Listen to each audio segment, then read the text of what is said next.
Good morning, everybody. Thank you. 2 minutes into it. Call to order for Board of Reinvestments for December 10th. Mr. Gatto, would you lead us in the Pledge of Allegiance, please?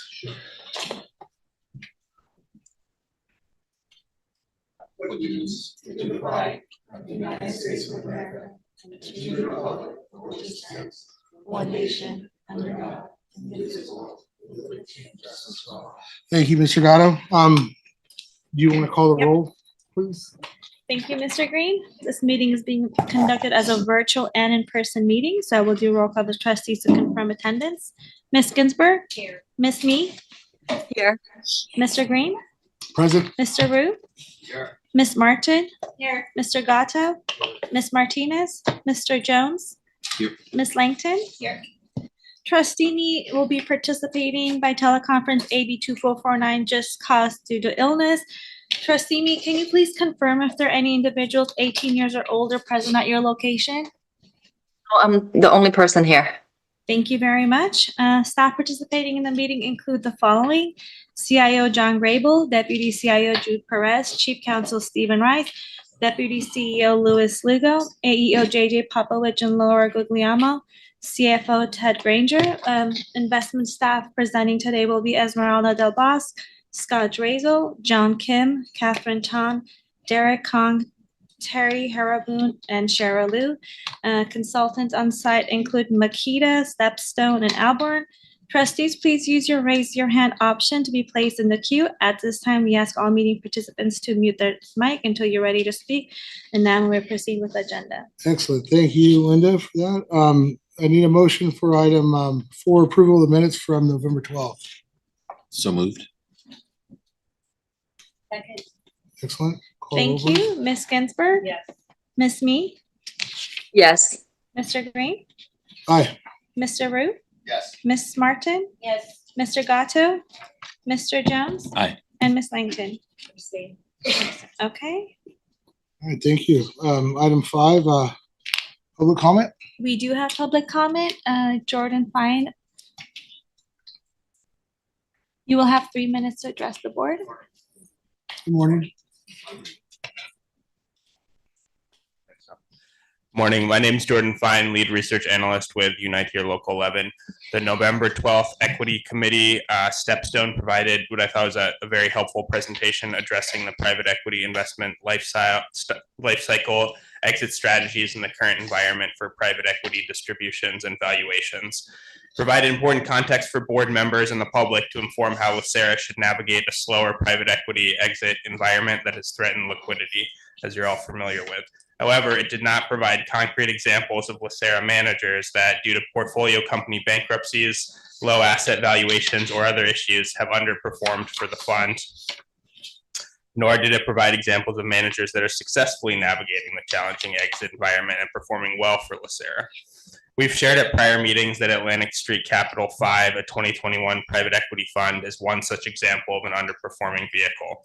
As of Q3 2025, the fund had a negative 39.13% IRR, which is 54% lower than the benchmark of peer funds provided by PitchBook.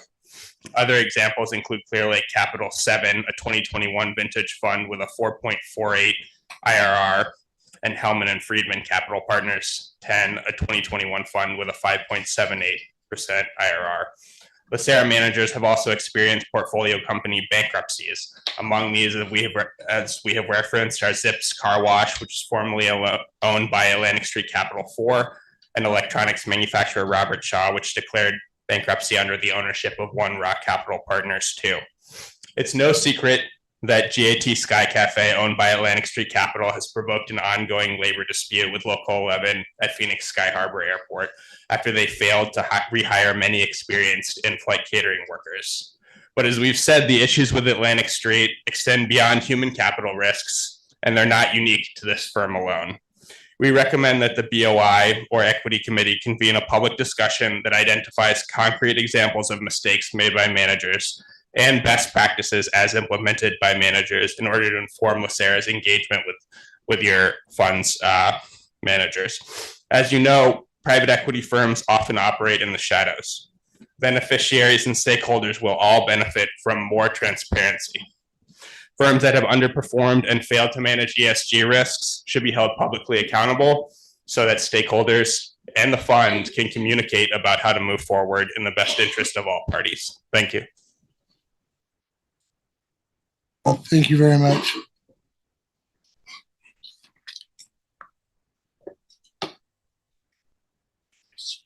Moving on to item 6, executive update. You have the floor. Good morning. Good morning, Mr. Chair. Want to thank Margaret McKnight for the presentation during the Real Assets Committee meeting. I think that the committee chair mentioned how much he enjoys listening to her. All of us do. I enjoy listening to Margaret, and I encourage everyone to listen to the replay on the LACERA YouTube channel because it's as all our meetings are. It's available for replay. I know that this is the last meeting for several trustees. I know for the chair, for Mr. Rue, and I'm looking like my equilibrium's off because I'm looking this way this morning. I want to thank both of you for your service. It is appreciated. And hopefully we will see you again in a capacity, on the board or involved in LACERA. And I know both of you are still involved going forward in the Board of Retirement. But thank you for your service to the Board of Investments. Mr. Grable, probably just on that YouTube channel you mentioned earlier, seeing us again. Yes. Makes for great viewing. And this is the last meeting of 2025. It's been a very busy year. It's been a very profitable year. It's been a very challenging year. And all those things rolled up into one or multiple things. And, my hope for the new year is that we learn from the busy year, the profitable year, and the challenging year such that we can prosper more in future ones. And with that, let's turn to slide 5, please.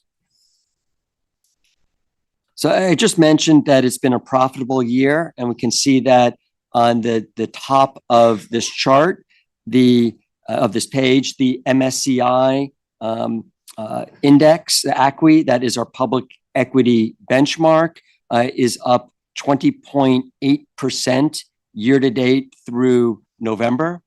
That's just like outstanding. Next to it, where it says Bloomberg US Aggregate Bond Index, that's our investment grade bond index, that is up year to date 7.5%. So it's really hard not to make money with such strength from the primary portfolio building blocks. Public equity, investment grade fixed income are the building blocks of our portfolios. 3-year numbers are equally profound, strong, stunning in some sense. The ACWI IMI is up 18% over the last 3 years, and the aggregate bond index is up 4.6%. So these tailwinds have created at least 2 things. The first is wealth. There's been a tremendous amount of institutional and individual wealth that has been created. Not all equally, but there's been a tremendous amount of aggregate wealth that has been created. The second thing, and this may be a little bit more pernicious, is confidence. That it's really easy to be a great investor with this type of tailwind. And, one way to double underscore, to punctuate that, or paint a picture about kind of this bravado, false confidence is, and this may be breaking news, but on a regulation 10-foot basketball hoop, I cannot dunk. Not going to happen. I would embarrass myself. That also may be on YouTube of me trying to do it. And that may be a TikTok thing. But if you put an 11-foot ladder next to that 10-foot hoop, Grable can dunk. And I think that these types of tailwinds that we have a lot of investors potentially saying that they can dunk and ignoring the existence of that ladder. And I think what we need to do as prudent investors is to identify the difference between the ladder and the innate jumping abilities of our business partners and our portfolio. So and maybe that dovetails into a discussion later this morning that we will have about correlations and scenario testing. And that presentation, this discussions that we have, it highlights the potential for institutional hubris, the hazards of market timing, and also the speeds of swings in sentiment. In that, if we just reflect upon, the last 12 months, earlier in the year, we had tariff fears, and there was an instinct for us to sell everything. And then later in the year, the mid part of the year, was an AI craze where it was, let's, back up the truck and invest everything. So I think that swings in sentiment are powerful, and recognizing that we're investing for, a perpetual, for multiple generations at all times, I think that we really, our investment beliefs and our diversified strategies are an imperative. So we'll move to a review of the results for October in slide 8. Here we can see that the pension fund was up 1.1% net for October. It is, a new high watermark of 88.8 billion. I know that 8s are lucky numbers in some cultures, and we've got 3 of them here. So maybe that's once again a good way to end the calendar year for us, with, and hopefully that luck, will translate into much higher numbers. We have cash equivalents at the bottom middle, kind of high-ish at, over $1.5 billion. All excess cash above 3 months benefit payments is still invested through our overlay. And it was high for 2 reasons. One, we had some commitments that were going to be called because we do a rolling cash forecast early in November. So we need to have a high cash balance for that. And we also tend to rebalance a little earlier and a little more as we head into the end of the year with market closures, that you have to rebalance earlier in the month in order to make sure that you can effectively rebalance. You can see on the right side, our strategic asset allocation is on target. As it, once again, through the overlay and through our functional framework, we tend to stick very tightly to our asset category targets. And we could look at the fund performance with more granularity in the next slide. So here we can see that calendar year to date, the fund is up about 11%. Once again, through October, calendar year to date, up 11%. That's well above expectations. That's outstanding. That performance is near our custom benchmark. Fiscal year to date, we are below our custom benchmark for 2 reasons. The first, we have a position in our credit portfolio that converted to equity that has introduced volatility to that benchmark. That's something that we've discussed in closed session, and that volatility will probably continue, just to set expectations, probably for another quarter or 2. Private equity, more than 100% of the benchmark underperformance is associated with private equity. Private equity is a private asset class with public market benchmark plus a premium. However, it's important to recognize that our 5-year private equity returns are 15% annualized. So that means that every dollar invested 5 years ago is now worth over $2. That's, once again, that's well in excess of the capital market expectations that the board approved when we last did our strategic asset allocation assumptions. And, on this point, I went through my notes for the year, and I've made this same exact comment I guess my greatest hits album isn't that great or that deep, but I've discussed private equity performance in the CIO report and the benchmark impact in January, February, March, June, August, October, November, and today.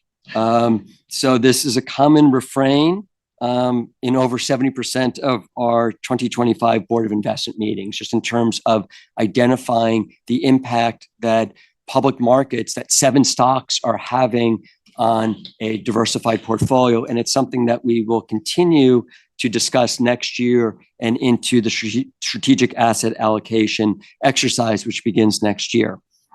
Now, in addition to my words, there's a lot of data about the fund and its various components in the quarterly performance report that's in today's Board of Investment packets. And this includes lots of information about our private equity portfolio.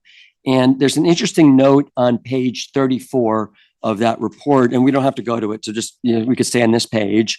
And that report shows our private equity performance by vintage year. And that compares it, to our peers. And we don't have a peer benchmark. We have a public market benchmark plus a premium. But we do show our peer comparison in that report.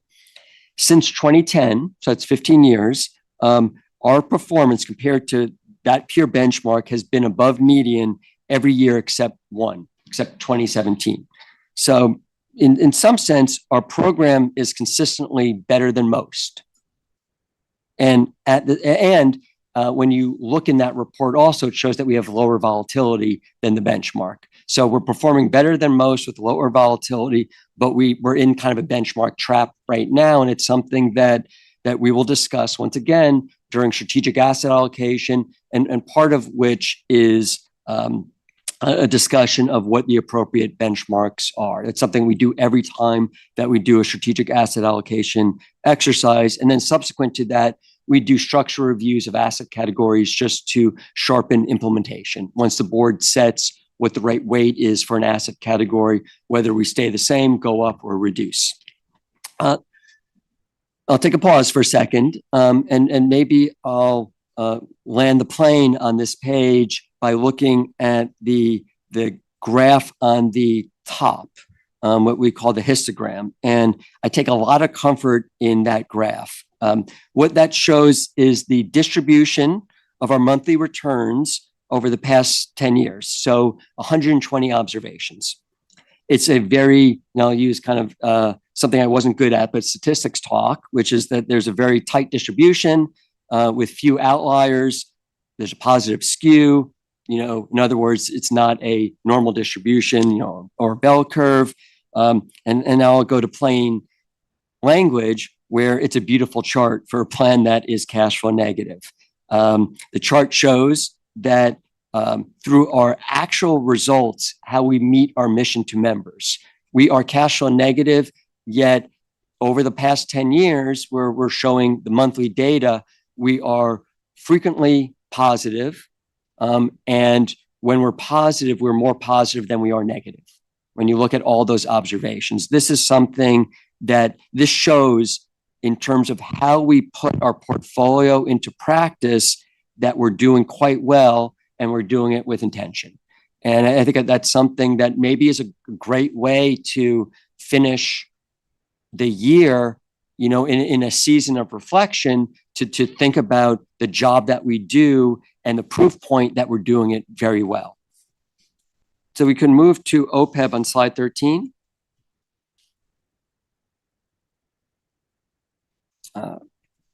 Thank you. So OPEB was up also, notwithstanding a different asset allocation, was up 1.1% net for October. OPEB, like the pension, hit another high watermark during the month of $5.5 billion. The functional allocation on the right of the page is spot on target, and there are more details on the next page. So maybe I'll start with the opposite of what I said on the similar page for the pension fund. The chart on the top is less statistically beautiful.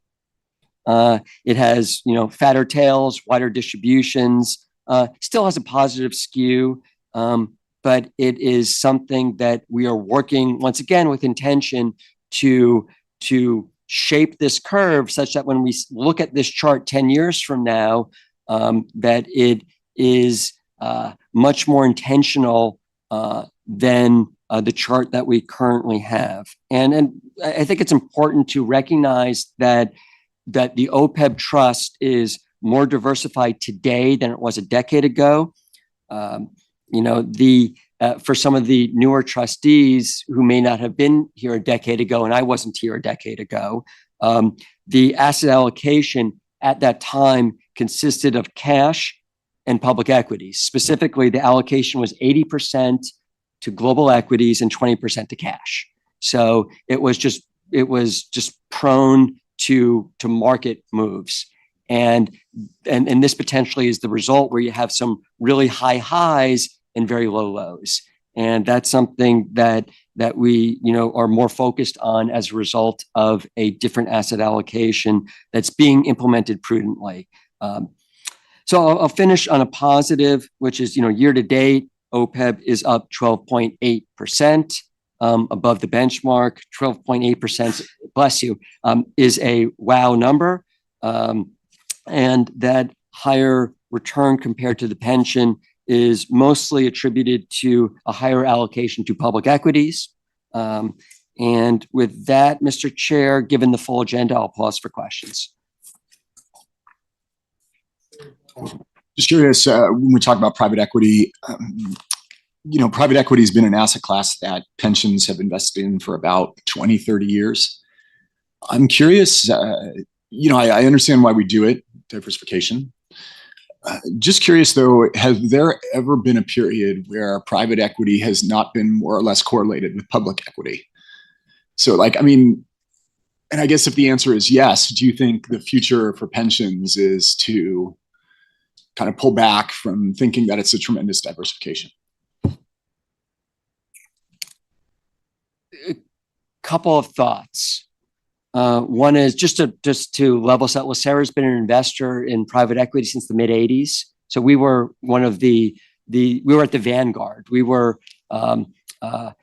and our innovation has continued. We, were one of the first to invest in venture capital. We were one of the first to invest in international private equity. We were one of the first to put in place an emerging manager program. We were one of the first to do co-investments, one of the first to kind of lead secondary. So I think that there's been a great history of innovation, and I take no credit that predated me. So maybe a second way to answer the question is that some of the innovation continued in 2019 when the Board of Investments adopted a functional framework which grouped public equity and private equity together.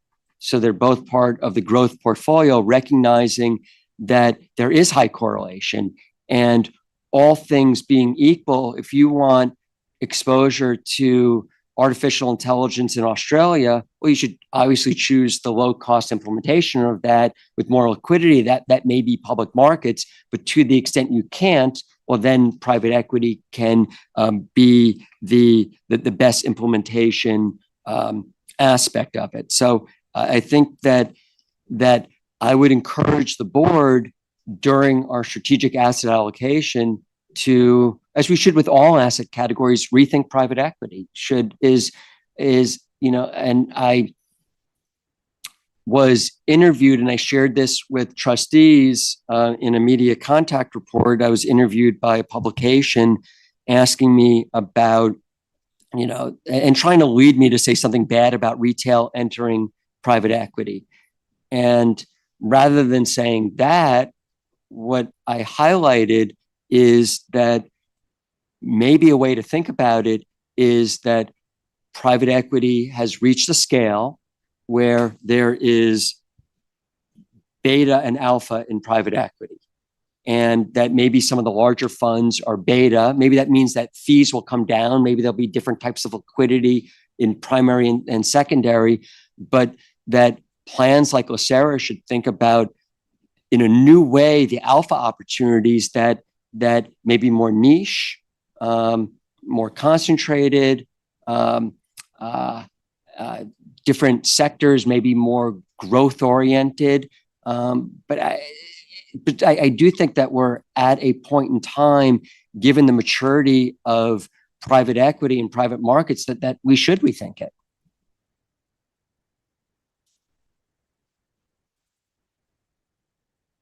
Anybody else? Yeah, it's that equilibrium, right? Ultimately, the market seeks equilibrium, like most everything, and that's what you're alluding to. These bigger companies looking at this from this growth cycle, this evolution of it, it's seeking equilibrium, right? And I agree with you. I think, moving forward, the pursuit of alpha is we got to find the next best thing. The recipe's working. It's apparent, the numbers, you alluded to it, it shows the growth, the recipe for the cake's coming out delicious, and it's on a smaller scale, the OPEB, not having that same, it takes money to make money, right? So as that thing grows, couple things, I appreciate the diversity, the geographic, you changed the chart. Yeah, it's nice. Went from a square to a circle. I mean, I'm not trying to be facetious. I like it. I like the graphics. So whoever made that call, I appreciate it. Oh gosh, I was going to segue into something. Just the OPEB is this, the purpose of it. Do you anticipate a time when it becomes so self-sustaining? I know that there's going to be a constant contribution to it from the plan sponsor, but at what point does it really exceed, or is it already achieved that? It's kind of our fund, because of that recipe, is producing return, which is basically covering everything.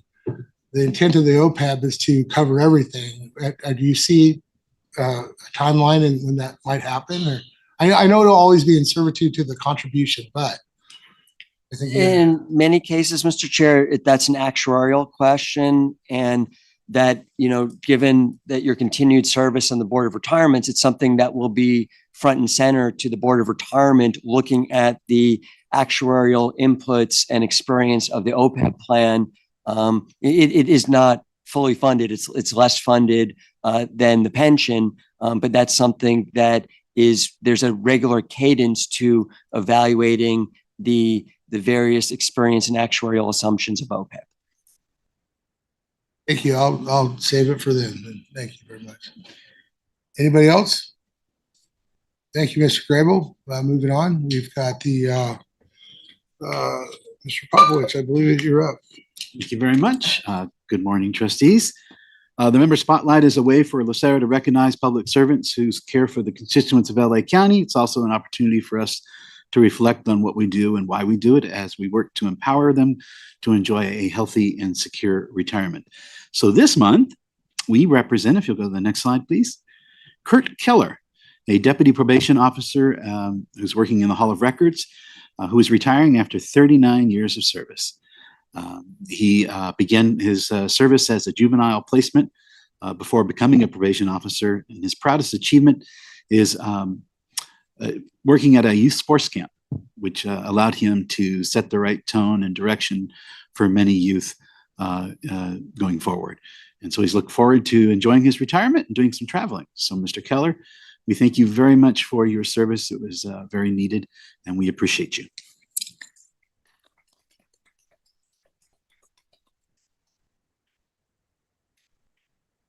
Thank you. Mr. Lugo. Yes, good morning, Trustee Green. Good morning, trustees, or Chair Green, I should say. If we could go to slide 3, please. Important milestone for LACERA. We achieved, or we have now, over 200,000 members that call us their primary pension fund. So with active survivors and retirees, that's over 200,000. And Mr. Grable mentioned, the teams and this collective board's mission to members, and we're in the securities business. I think there's no more important security than financial security of our members. So that's certainly a highlight, and I know our team keeps that in the back of their minds as they go about their day-to-day work. So again, a big milestone for LACERA in terms of achieving that 200,000 members. Next slide, please.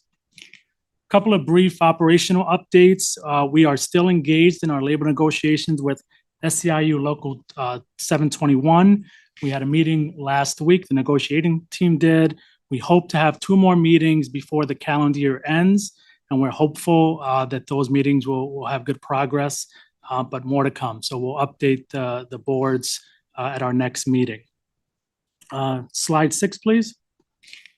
Couple of recruitment updates. The Assistant Executive Officer for Business Services, Laura Guglielmo's position has officially been posted, and we're going to actively procure resumes. So we're working through that recruitment. We also are working through the Chief Audit Executive recruitment. Appreciate ACRE Chair Ms. Martin's leadership there. So we'll progress through there, and hopefully we'll have a posting for the first part of the calendar year. And then also on the investment side, we'll continue to progress with those respective recruitments as well. And then lastly, as Mr. Grable mentioned, again, thank you to Trustee Rue and Trustee Green. I know this is your last BOI meeting. We'll see you in the BOR, but again, appreciate on behalf of the staff your service. I can't believe it's already been 3 years that you've both been on the board.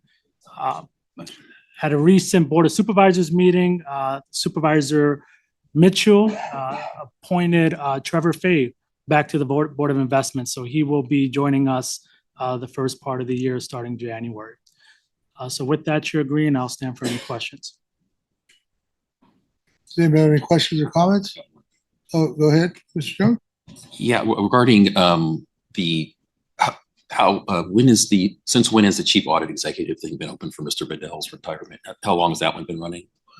Well, it hasn't been posted. Not yet, okay. It's been about 6 weeks. I think in August, we started, Mr. Bender made his announcement and we Right. started Okay. working on that recruitment. All right, so but it's not like posted in No, motion or anything yet, no. okay. And then we're anticipating that office being till when-ish? Yeah, so there'll be an acre, we'll be meeting with Trustee Martin, but then we'll talk about Mr. Bender retires end of February. Okay. So if there is a gap in terms of onboarding a new Chief Audit Executive, the ACRE Committee will talk and discuss how to progress with that. Yeah, super, okay. Miss Me? Thank you. Just a real quick question on this slide here. I see the other email about it too, the position, the executive office, assistant executive officer position. I'm curious about it. Is there an existing position that has been vacant or going to be vacant that we're filling, or is it a new position we are creating? Yeah, Trustee Me, this is going to be the position that Laura Guglielmo will be vacating. She's retiring in March. So we're getting a head start on the recruitment. That's right. Yes, she's gone retirement. Got it. Thank you so much. Yep. Anybody else? I would like to highlight slide 12.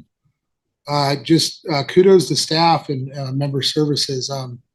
My time on the coming on the board post-COVID, these numbers closing October are phenomenal.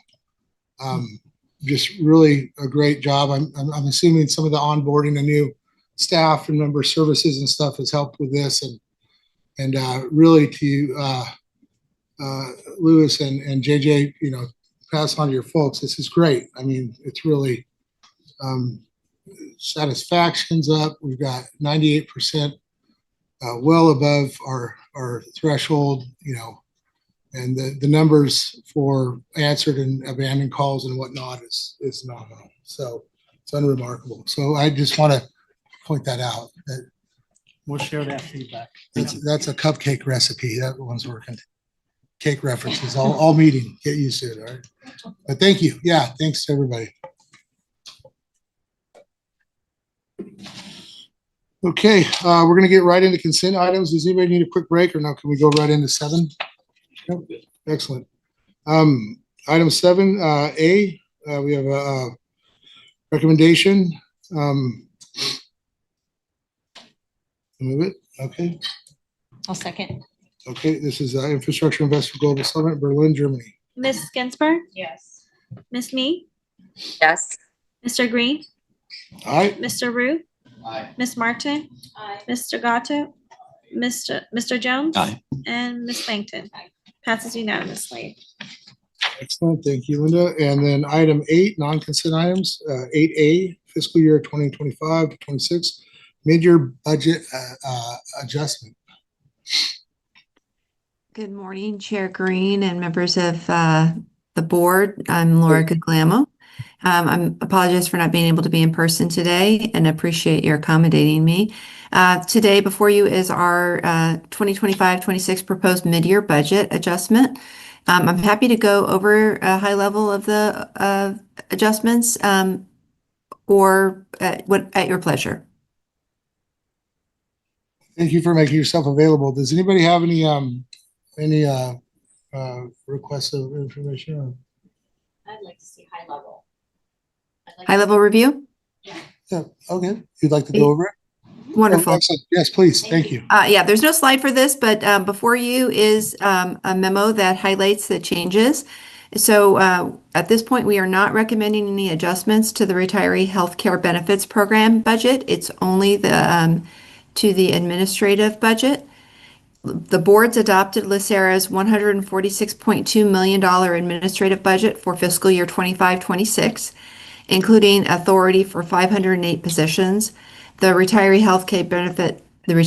healthcare benefits program has 37 positions, and so together that's a total of 545 positions that supports LACERA's mission. Some of those are not funded in the budget, and some have not been approved by the Board of Supervisors. The adopted administrative budget includes $111.1 million for salaries and employee benefits, and $35.1 million for supplies and services. And these are the two broad budget categories that LACERA uses currently. Each category has a number of line items or accounts and funds are designated for specific divisions to meet their operational needs. LACERA's budget policy authorizes the CAO to make necessary adjustments between these accounts and to transfer up to $1 million from one budget category to another, and requires that reporting these adjustments publicly to the boards. However, when adjustments exceed the CEO's authority, when additional funds need to be appropriated within the statutory limit defined by Searle, or when additional permanent positions are requested, the Board of Retirement and the Board of Investments must approve the adjustments. This item went before the Board of Retirement last week. So the adjustments that the CEO has made his authority include within the salaries and employee benefits category, $159,000 was transferred.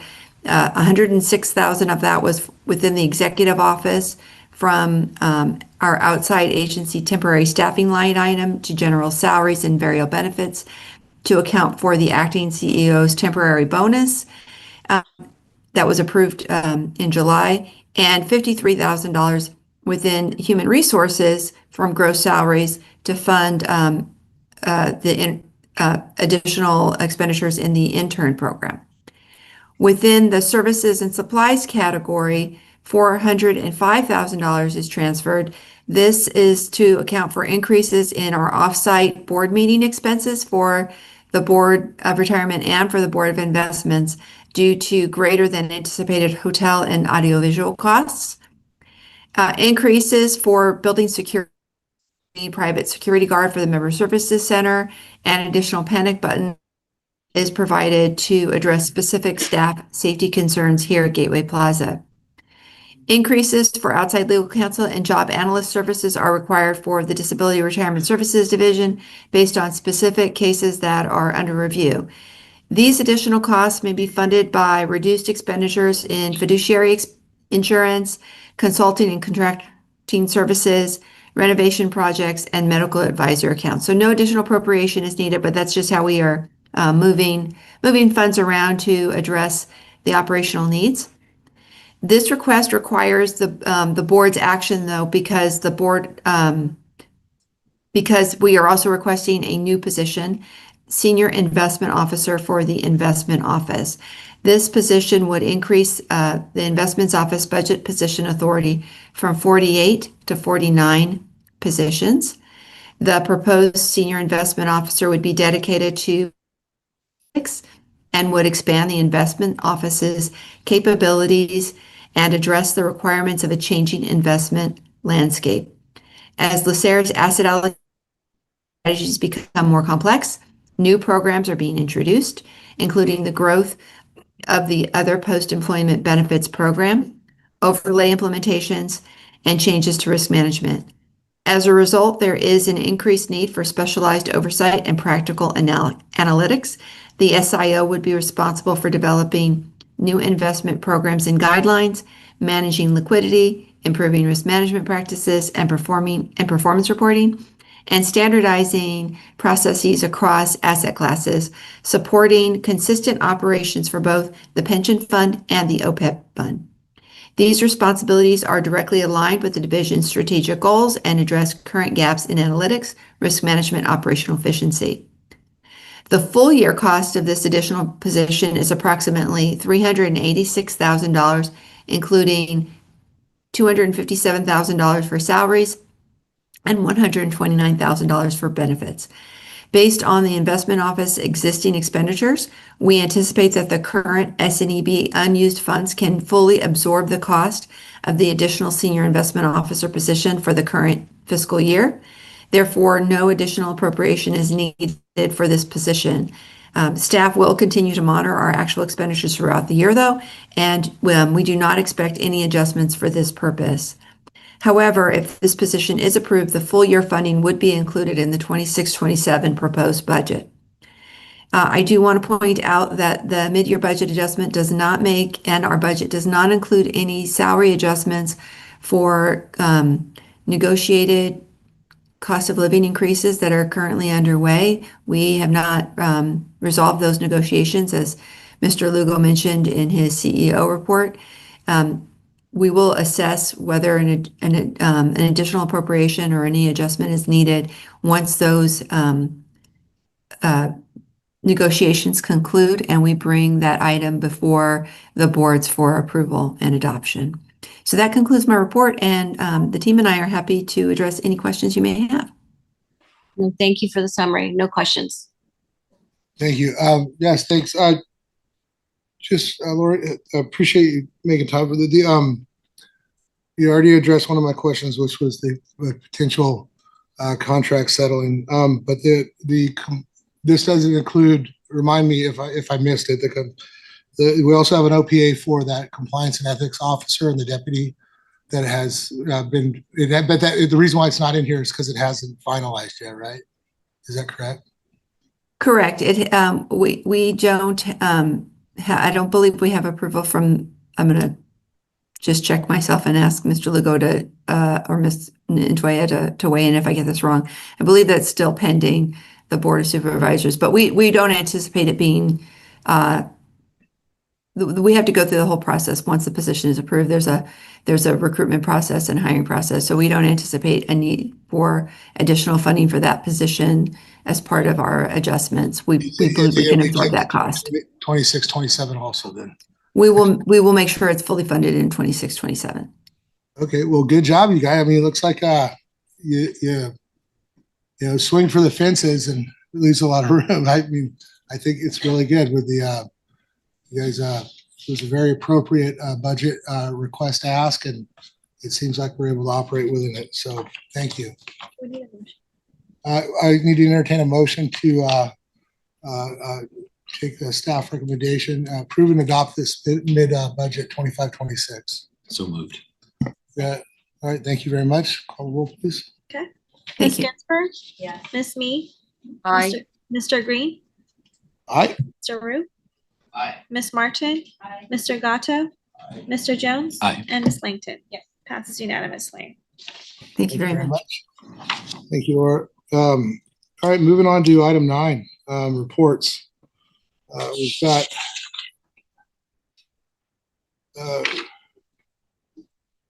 starting with Mr. Grable.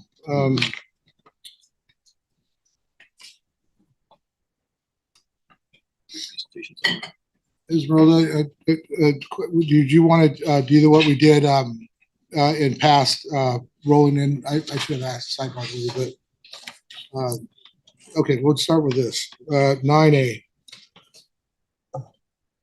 Great. Good morning, Mr. Chair and trustees. Report 9A provides an update for the board's review of LACERA's TIDE initiative, which aims to advance inclusive and equitable practices, both at external investment managers that we partner with and portfolio companies, as well as in our own internal investment division here at LACERA, in order to strengthen our position to fulfill our mission.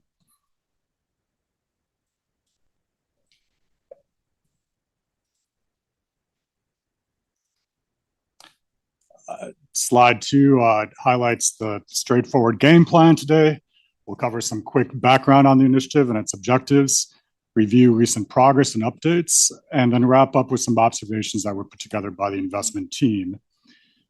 By way of background, slide 3 highlights that TIDE is founded in and guided by LACERA's mission to produce returns, protect returns, so that we can pay member benefits. It is also an integral component of the strategic work plan that the board ratified again at the beginning of 2025. Our investment policy statement recognizes that people play a role in the investment decisions that shape LACERA's portfolio, and that organizations that constructively access, engage, and motivate talent in an equitable and inclusive fashion, respectful of diverse backgrounds, can produce better outcomes. LACERA policies take a broad view of diversity, including both professional experiences and skills, as well as a range of demographic attributes. And it's guided by the IPS. We evaluate and monitor investment firms who seek to manage capital on our behalf on their own internal commitments and track records of demonstrating an inclusive workplace culture. Slide 4 here references that the TIDE initiative was put together in 2020 to really incorporate a number of long-standing initiatives that the investment process has reflected in LACERA. Those are now underneath this kind of umbrella of LACERA TIDE. It is intended to take a pragmatic, integrated, and multifaceted approach to advance our fiduciary duties, to diligence investments. We try to avoid investment risk and reputational harm if our capital is placed at firms with poor records of equal employment opportunity or workplace harassment, for example. But also, as noted across the bottom of slide 4 here, we're trying to optimize the upside of working with firms that have constructive practices in the industry and can demonstrate a credible track record of tapping into diverse perspectives that can inform often complex investment decisions and avoid the risk of groupthink. Slide 5 here shows that today's review is going to cover a high level and candid overview of progress, trends, and anticipated next steps across the 5 pillars of the TIDE initiative the board's familiar with.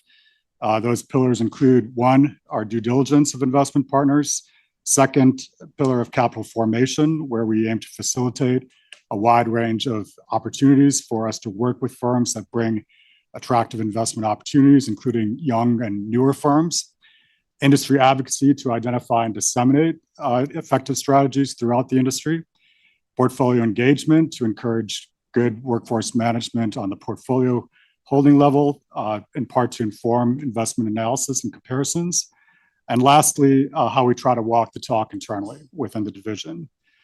This approach laid out on slide 6 does reflect the integrated approach that everybody in the investment division is involved in.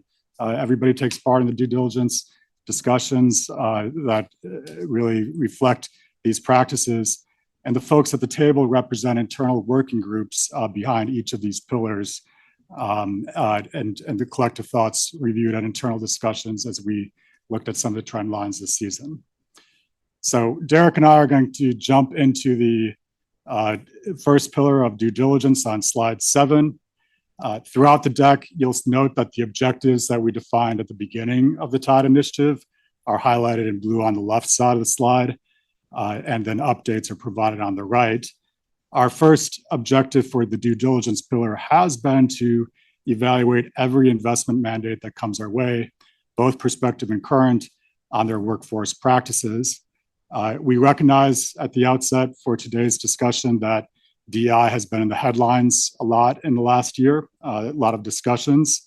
So we want to level set and be clear, from the get-go today that we continue to meet our objective of 100% of mandates are undergoing due diligence with information and analysis then being presented by the team for internal discussion at the investment committees. That diligence follows a very deliberate 5-part structure that's laid out on the bottom of slide 7. It starts with ensuring that firms have clear policies outlining their commitment to non-discrimination across a wide range of attributes, as well as anti-harassment provisions. We try to understand their oversight structures and practices that might encourage alignment with their stated commitments, such as whether or not they conduct anti-harassment training or assess pay parity.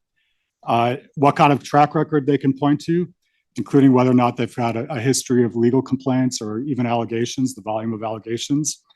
And lastly, to what extent their management of the portfolio that they would be running on our behalf is considering any relevant DEI factors, such as ensuring non-discrimination in leasing terms at a real estate property, as we covered real estate this morning in the committee.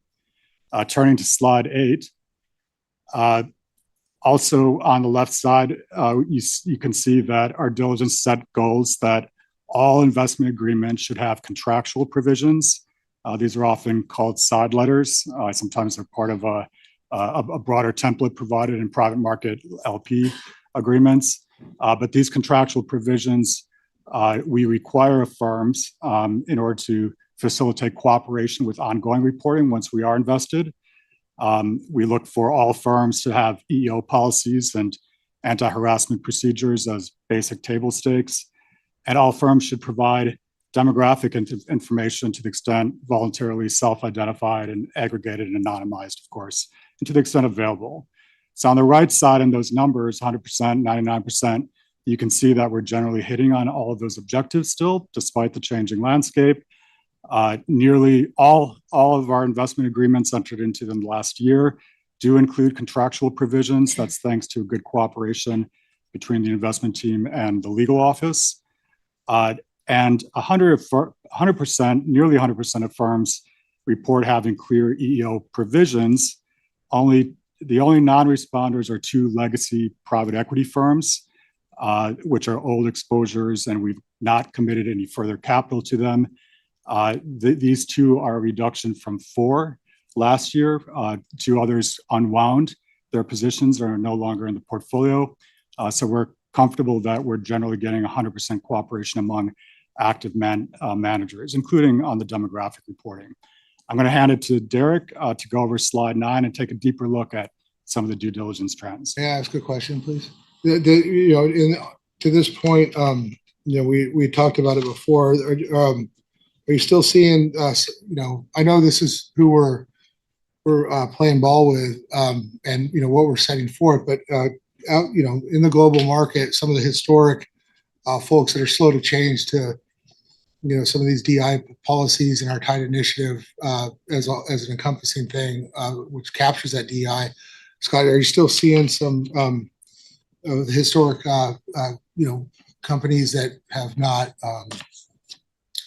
I see your footnote here about reporting, but some companies, don't have been slow to adopt the idea, so to speak. And I don't, in other markets, I'm talking about, right? Sure. So we are seeing strong coverage across the managers that we're working with on basic, policy commitments that they're not going to discriminate. On occasion, through our due diligence process, by being upfront and focused in our efforts, we may encounter typically a younger firm that may not have an established policy. They'll represent that they're absolutely committed to non-discrimination. They haven't experienced perhaps a question mark to their knowledge in the past. In the last year, that came up twice with two younger firms. As part of the upfront process, LACERA has encouraged and expected that clear policies be in place. To your observation, internationally, the landscape does vary. Outside of the U.S., we do also see full coverage of these basic, commitments on equal employment opportunity, and we're seeing some developments that Catherine will speak to as well, of markets that are enhancing tools and frameworks that facilitate even more reporting and perhaps exchange of effective practices. I love that, slowly but surely changing the culture for the better, right? I mean, as a key investor in some of these things, it helps influence others, leading the charge, tip of the spear, as it were, Yeah, thanks. So thanks, Scott. Looking deeper into the practices at our investment partners, slide 9 shows two key takeaways. First, our partners continue to increase adoption of inclusive practices. And second, a greater share of LACERA's assets is managed by firms with these practices. Moreover, last year, the percentage of firms that have board oversight of HR policies with regards to EEO compliance and DEI initiatives have continued to remain high at 81%. In addition, the proportion of firms that assess pay equity and misconduct clawback provisions have continued to increase versus prior year, as you can see in the middle portion. And now, over half of the firms consider DEI in their portfolio management. So for instance, in private equity, more private equity firms now require portfolio companies to adopt anti-harassment policies. Finally, if you look at the pie charts built on the bottom, you will notice that a higher percentage of LACERA's assets are managed with these practices. Next slide, please.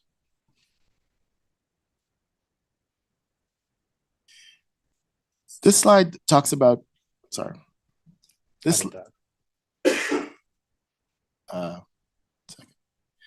slide talks about what we're seeing in the field through our ongoing due diligence and monitoring process. On the left are key takeaways that we found through our evaluation process. First, LACERA's response rate remains high, and that's by design. We lead with our scale, reputation, and upfront side letter process, as Scott has mentioned. This sets the standard for responsiveness, candor, and timeliness.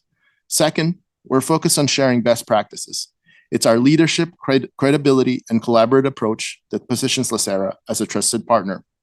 On the right side of the slide, you'll notice some observations from the field that we've been seeing. First, managers now are more focused on retention and advancement strategies. This is a shift from earlier when the focus has been on junior level recruitment. Some firms have also revised language in how they describe their DEI efforts, moving away from acronyms and spelling out an emphasis on workplace culture, inclusion, and employee engagement. Speaking about engagement surveys are becoming much more common. Firms use this to gauge employee sentiment and gain insights into improving talent management.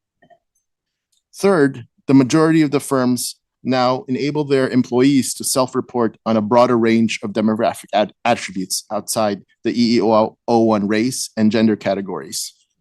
This broad approach is consistent with LACERA's own broad definition of diversity, which includes disability, LGBTQ status, military status, and more. Lastly, we've noticed some firms taking a longer view during successions. For example, firms now have much larger executive committees or name more equity partners when a senior executive retires. With that, I'll turn to Catherine to cover the next pillar. Thanks, Derek. I'll cover the second tide pillar on capital formation.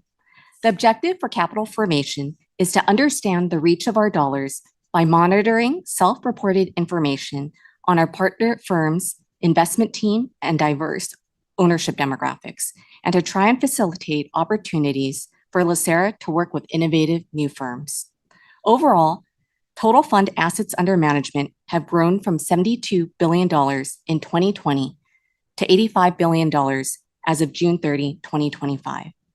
The two donut charts show the demographic breakdown of LACERA's investment partners by the percentage of the combined investment and leadership team that is comprised of women and people of color for US-based managers, broken down into quartiles.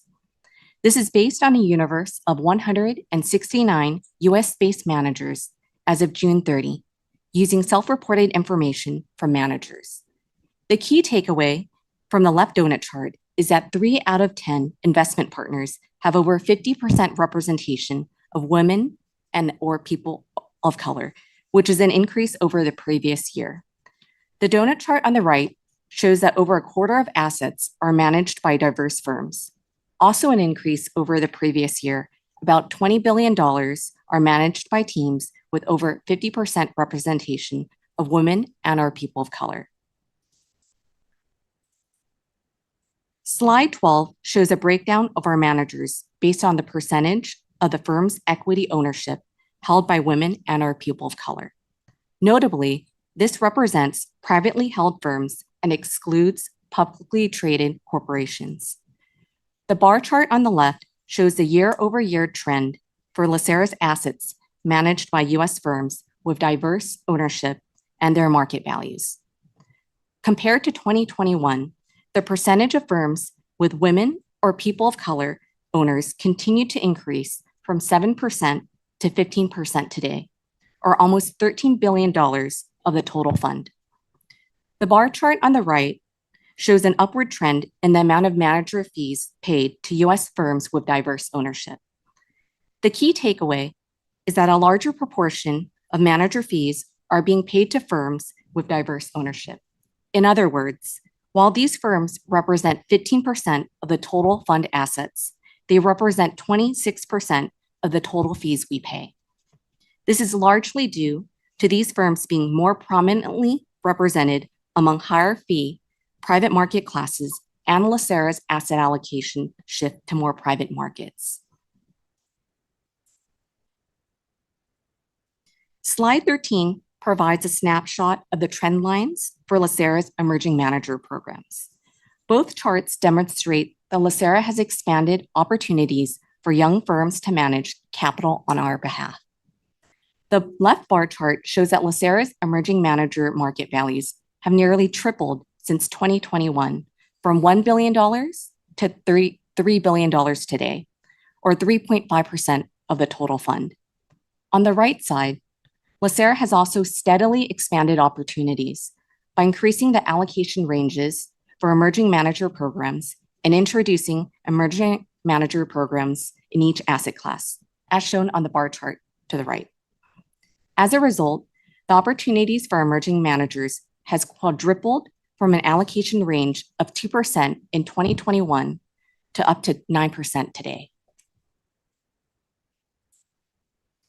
Moving to slide 14 covers the third tied pillar. The industry advocacy pillar aims to collaborate with peers to identify and disseminate inclusive talent practices throughout the industry.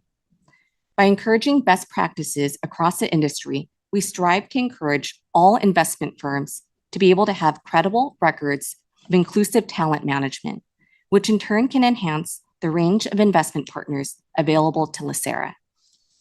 This slide captures several updates. First, we co-hosted 3 in-person roundtables in the past year with CFA Institute and the CFA Society of Los Angeles. These roundtables continued our multi-year partnership, which convened LA area investors to exchange ideas and discuss strategies and challenges as our landscape for DEI evolves. LACERA was also named to CFA Institute's Global Inclusion Committee. Our participation assists the CFA Institute's efforts to introduce pragmatic tools and guidance for investment firms to support inclusion. The Institute continues to roll out local market DEI guidance and reporting tools in markets around the world, including continental Europe, India, and Saudi Arabia in the last year.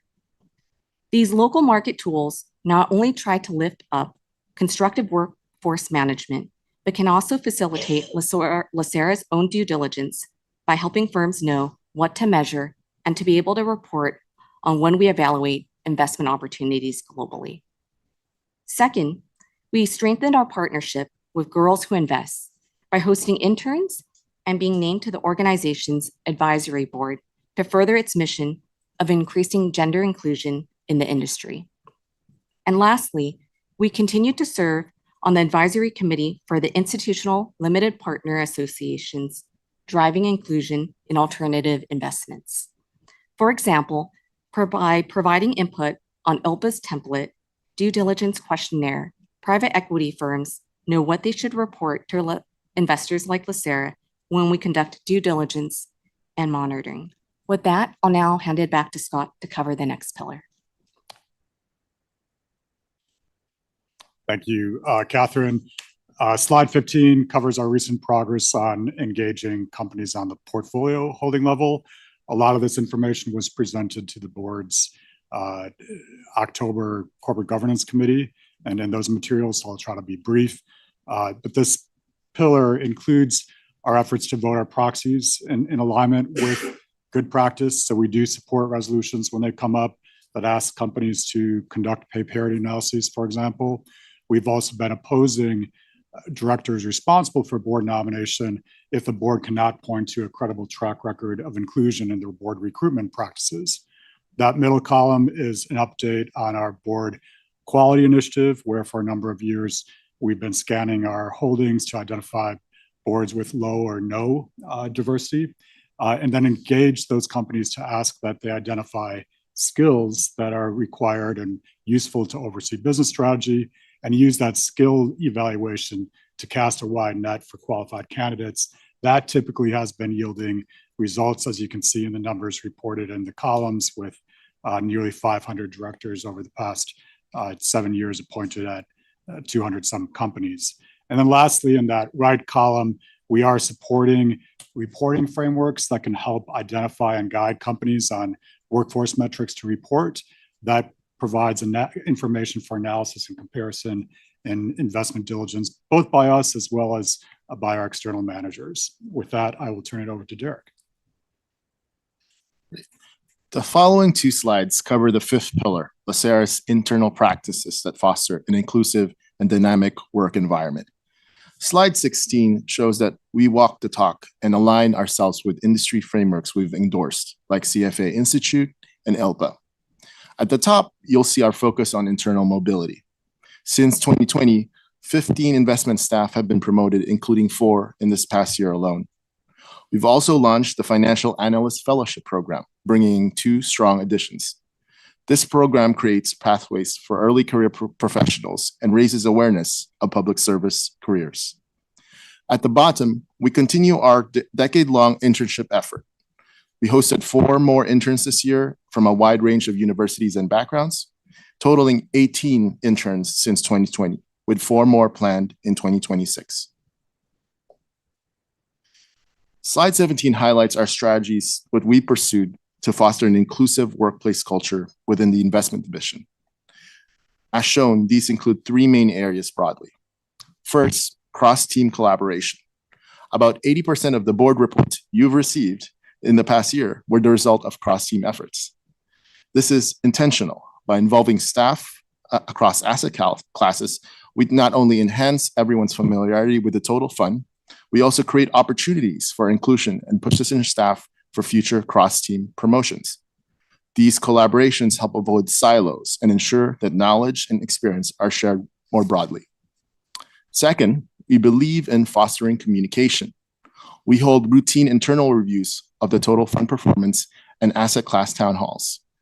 These formal reviews, combined with informal touch points like coffee chats with the CIO, broaden everyone's understanding of the total fund and invite diverse perspectives into investment monitoring. This approach ensures transparency and encourages open dialogue across all levels of our team. Lastly, we believe in shared decision-making. As you know, each asset category has its own investment committee, and we've designed these committees to be inclusive. This means having all asset class staff attend, rotating additional staff from one asset class to bring fresh perspectives into another asset class, and ensuring broad distribution of voting rights. This not only promotes inclusion, but also builds accountability and ownership in our collective decision-making. With that, I'll now turn to Scott for conclusions. Slide 19 offers brief observations put together by the team here, namely that by taking a comprehensive and consistent approach that's integrated throughout our investment process, we do believe that we're making steady progress against or towards the goals as outlined in the initiative.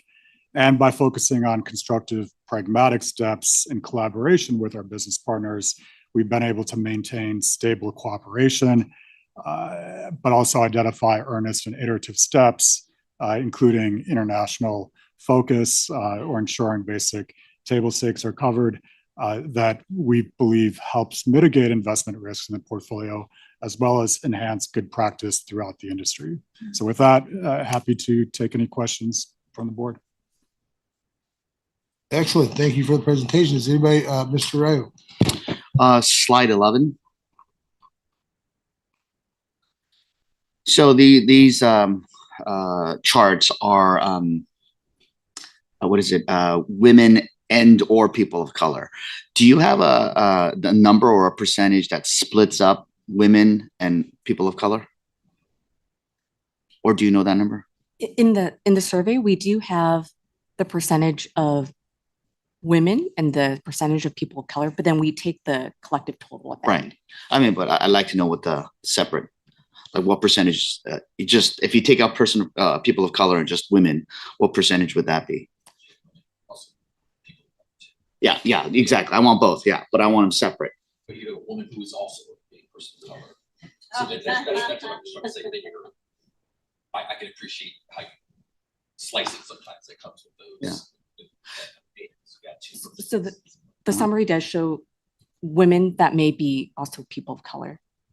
That's represented in the donut charts.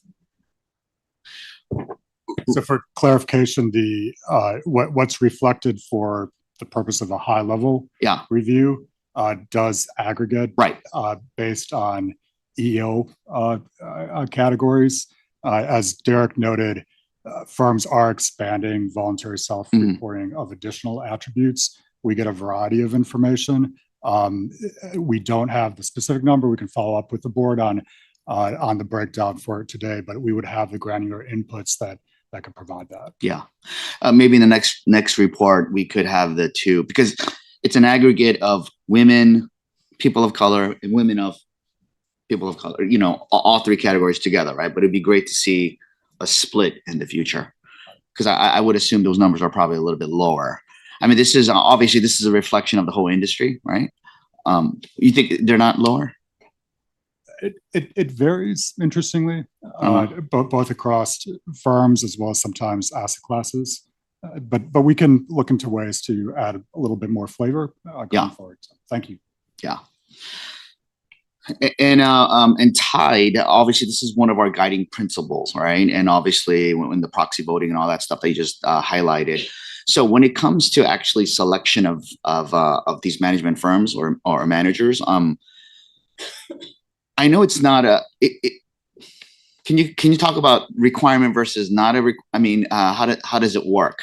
How does it get factored in when it comes to selecting investments or managers? So the diligence work is reflected in a summary format that does follow the same 5-part structured review. So it's flagged if companies don't have certain defined good practice, that ends up being a point of feedback typically, and firms might consider adopting to align with expectations. We're also able to compare to what extent a firm lacks any representation, ask the question of, how do they recruit? What's their actual process for building and motivating, retaining a team, as well as exchanging a conversation on if a firm is distinct from the averages that we're seeing. So it is part of a holistic view that can inform kind of the general sense of the quality of the firm, and perhaps Derek can add some comments. Yeah, we if you look at slide 10, slide 9, all these 4 different practices, we ask each whether they follow these, and we evaluate their responses. And we've noticed a bigger difference with newer firms versus older firms. Older firms are a lot more established, have more broader policies, and we encourage the newer firms to adopt them, as well as we look at the composition demographic and to see if, there's reasonable snare there in terms of considering diversity within their team and within their broader executive committees. Okay. And I think it's very powerful that you guys just even asked that question, right? And I think and as you highlighted, it is, we can't take the full credit for changing the industry, but it does help change the industry. But so I guess, if there were, it's hard to say there's two firms that are equal in every aspect. Obviously, that's very hard to,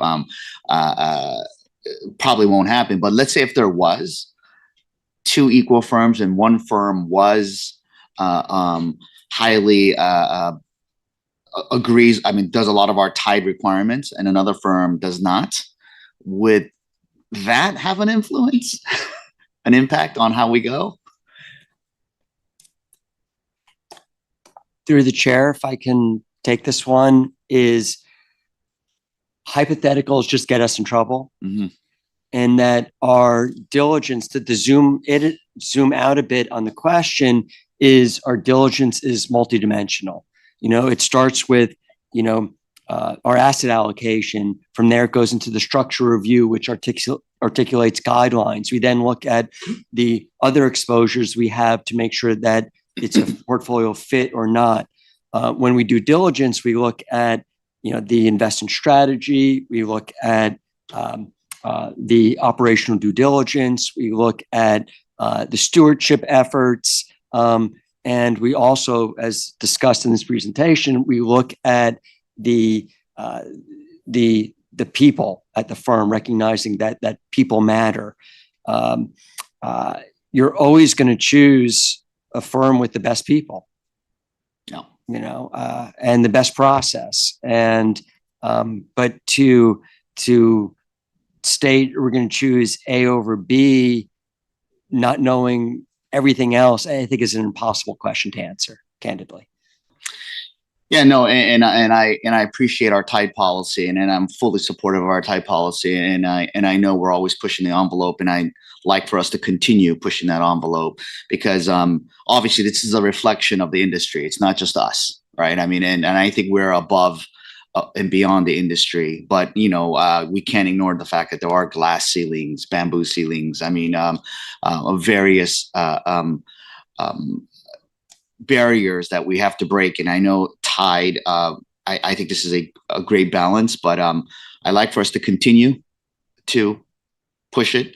And I really appreciate the fact that you ask these questions, and sometimes hard questions, to potential future partners of ours.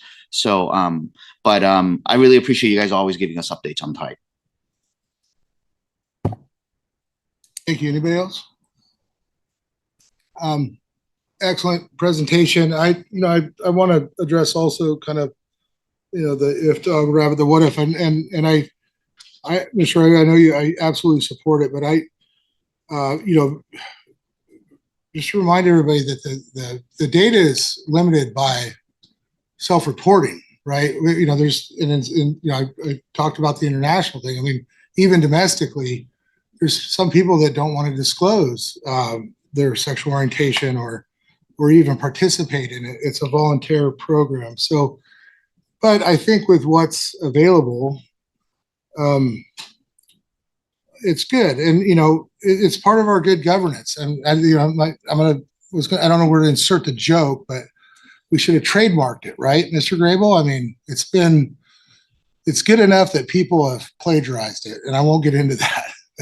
It's quite hilarious, actually, but it came from us, and it's part of our good governance, and it's part of that.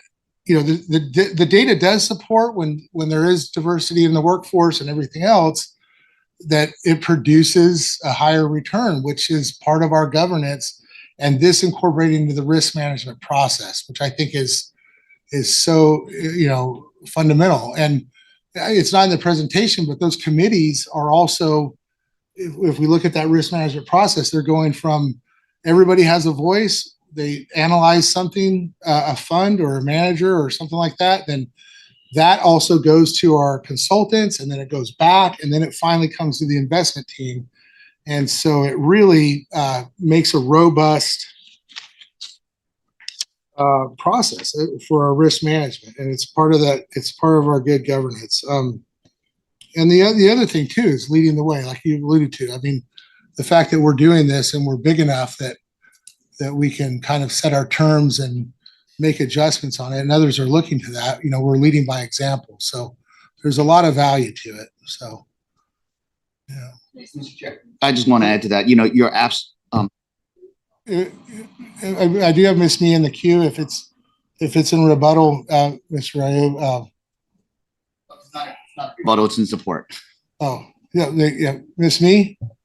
Thank you. I just want to second everything that have been said by Trustee Rue, the question that he asked. I appreciate that very much, because it's important for us to keep emphasizing those things, because change takes time, takes effort, and women and then people of color are underrepresented in this, this industry. And in this industry, particularly diverse, talents does result in improved outcome. We recognize that. So I would encourage the team, we continue to be the leader, continue pushing the envelope, and then hold the managers accountable and ask those tough questions when we do due diligence.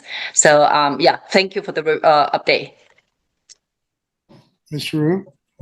Yeah, no, I just wanted to echo, and I agree with you. I mean, this is all a lot of self-reporting, and a lot of firms don't want to, and we can't force them to. And in this political climate, actually, a lot of firms have pulled back because the federal government has says don't do it, right? So it's challenging for companies because they're asked to do it in one hand, and on the other hand they're saying not to do it. So it's a difficult environment. But I do appreciate our staff asking these questions still, because it's really important who's at the decision-making table, asking these questions, and just seeing the diversity even on our side and showing them makes a big difference. So thank you. Yeah, staff do expands on that, but yeah, it's well recognized and good work, and keep going. I mean, our profile and proxy voting and all that stuff, it keeps going up, and it's really good. And I love that we have a peer kind of vetting too, that validates the work outside of what we're doing with the other agencies. So thank you for that.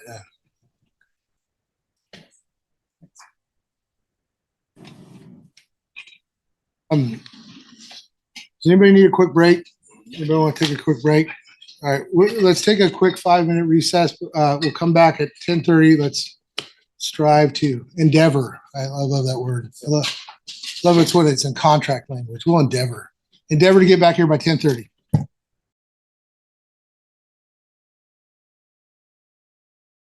Recording stopped.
session. We have a lot to talk about, a lot to do. Recording in progress. Thank you very much. We are on 9 Bravo. 9 Bravo, we have a presentation and total fund correlation scenario analysis update. Without further ado, welcome, please, the floor is yours. Wonderful, thank you. Good morning, Chair and trustees.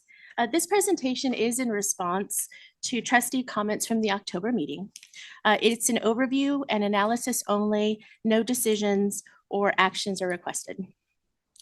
Today, we'll review the total fund correlation dynamics, key risk, and scenario analysis results with the intent of 2 primarily goals.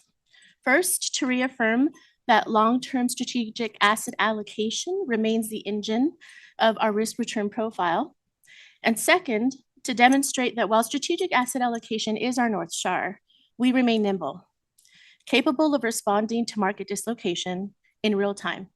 And we'll use the case study of the pandemic to display that. So with that, let's walk through the presentation.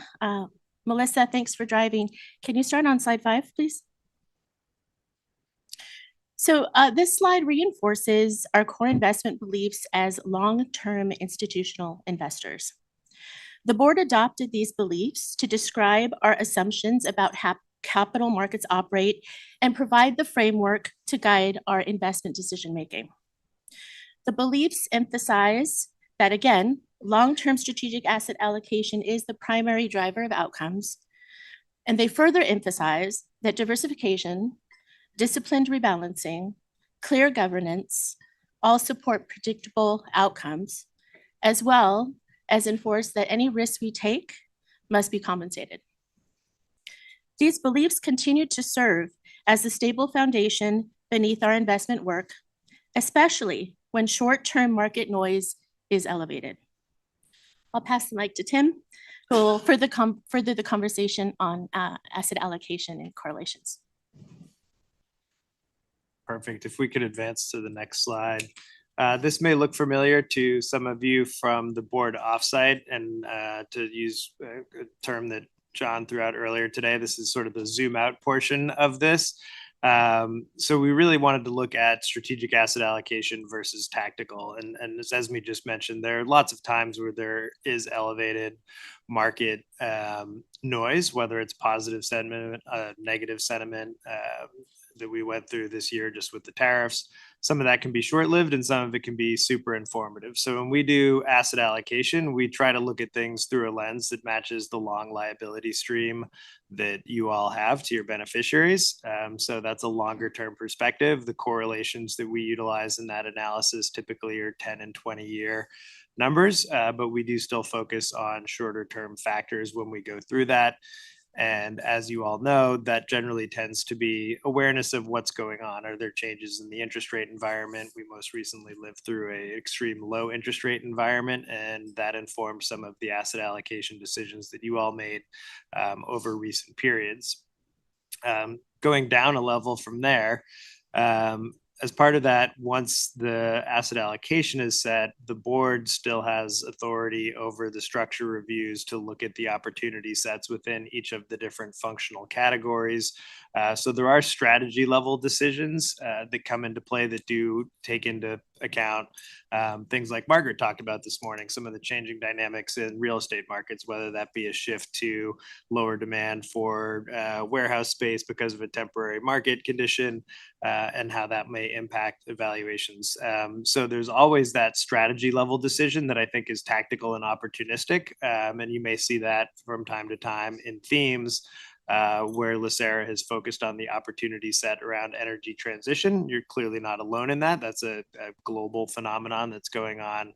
And so focusing some of the strategy level decisions on that thematic does take into account something that might be more tactical or opportunistic. LACERA also does a really good job of managing risk based on current conditions, and you're going to see some of that in the scenario analysis and the things that we look at. Ultimately, that does then turn into informing some cash flows and rebalancing.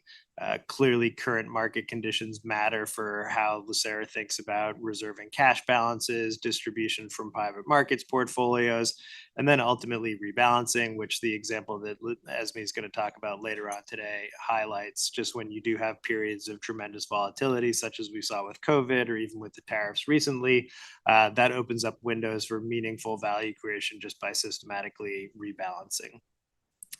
On the right, you can see market timing is not really LACERA's thing, and I'm going to talk a little bit about some of the whys, but mostly it's that long-term time horizon. And if you are going to be doing market timing, it's tough to make a decision on things that move really fast. We have seen market disruptions just lasting 2 or 3 months has been the last few major disruptions.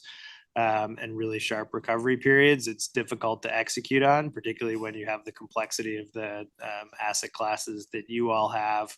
And then as we can visit on the next page, it's not necessarily always successful either. So LACERA is somewhat mindful of avoiding market timing, but that doesn't mean it's not market aware investing at the same time. Next slide, please. So here, this was also refreshed from what we looked at the Board of Investment. So there's a particular subgroup of strategies called tactical asset allocation funds. They typically give themselves a benchmark like a 60-40 portfolio, and those managers are given discretion to really chase asset class performance across a number of different asset class types. And what you can see from the results of that is even these managers who've basically held out their shingle as this is one of the things that they're going to do, using global macroeconomic investing factors or whatever they put into their models. And you can see just really consistent underperformance versus a simple 60-40 portfolio. And you would think at the very least, okay, if you're underperforming just by adding all of this extra diversification into these TAA funds, well, they should at least look better on a risk versus return basis. And then when you look at the chart on the right, anything that's upper left of where that median line is would be good performance. And that just happens to be the 60-40 portfolio. The TAA funds are actually all populating down to the lower right. So, and that doesn't even necessarily matter which one of the performance periods we looked at. There is a significant underperformance from these TAA funds versus a very simple benchmark. So that just maybe adds some cautious perspective to doing anything tactical. And then particularly when you pair that with the complexity of the asset allocation the LACERA operates under. Maybe I'll pause there and just see if anyone has any slides or thoughts on, differences between strategic and tactical and maybe how we think about it and how LACERA implements. Anybody from the panel? Tim, it's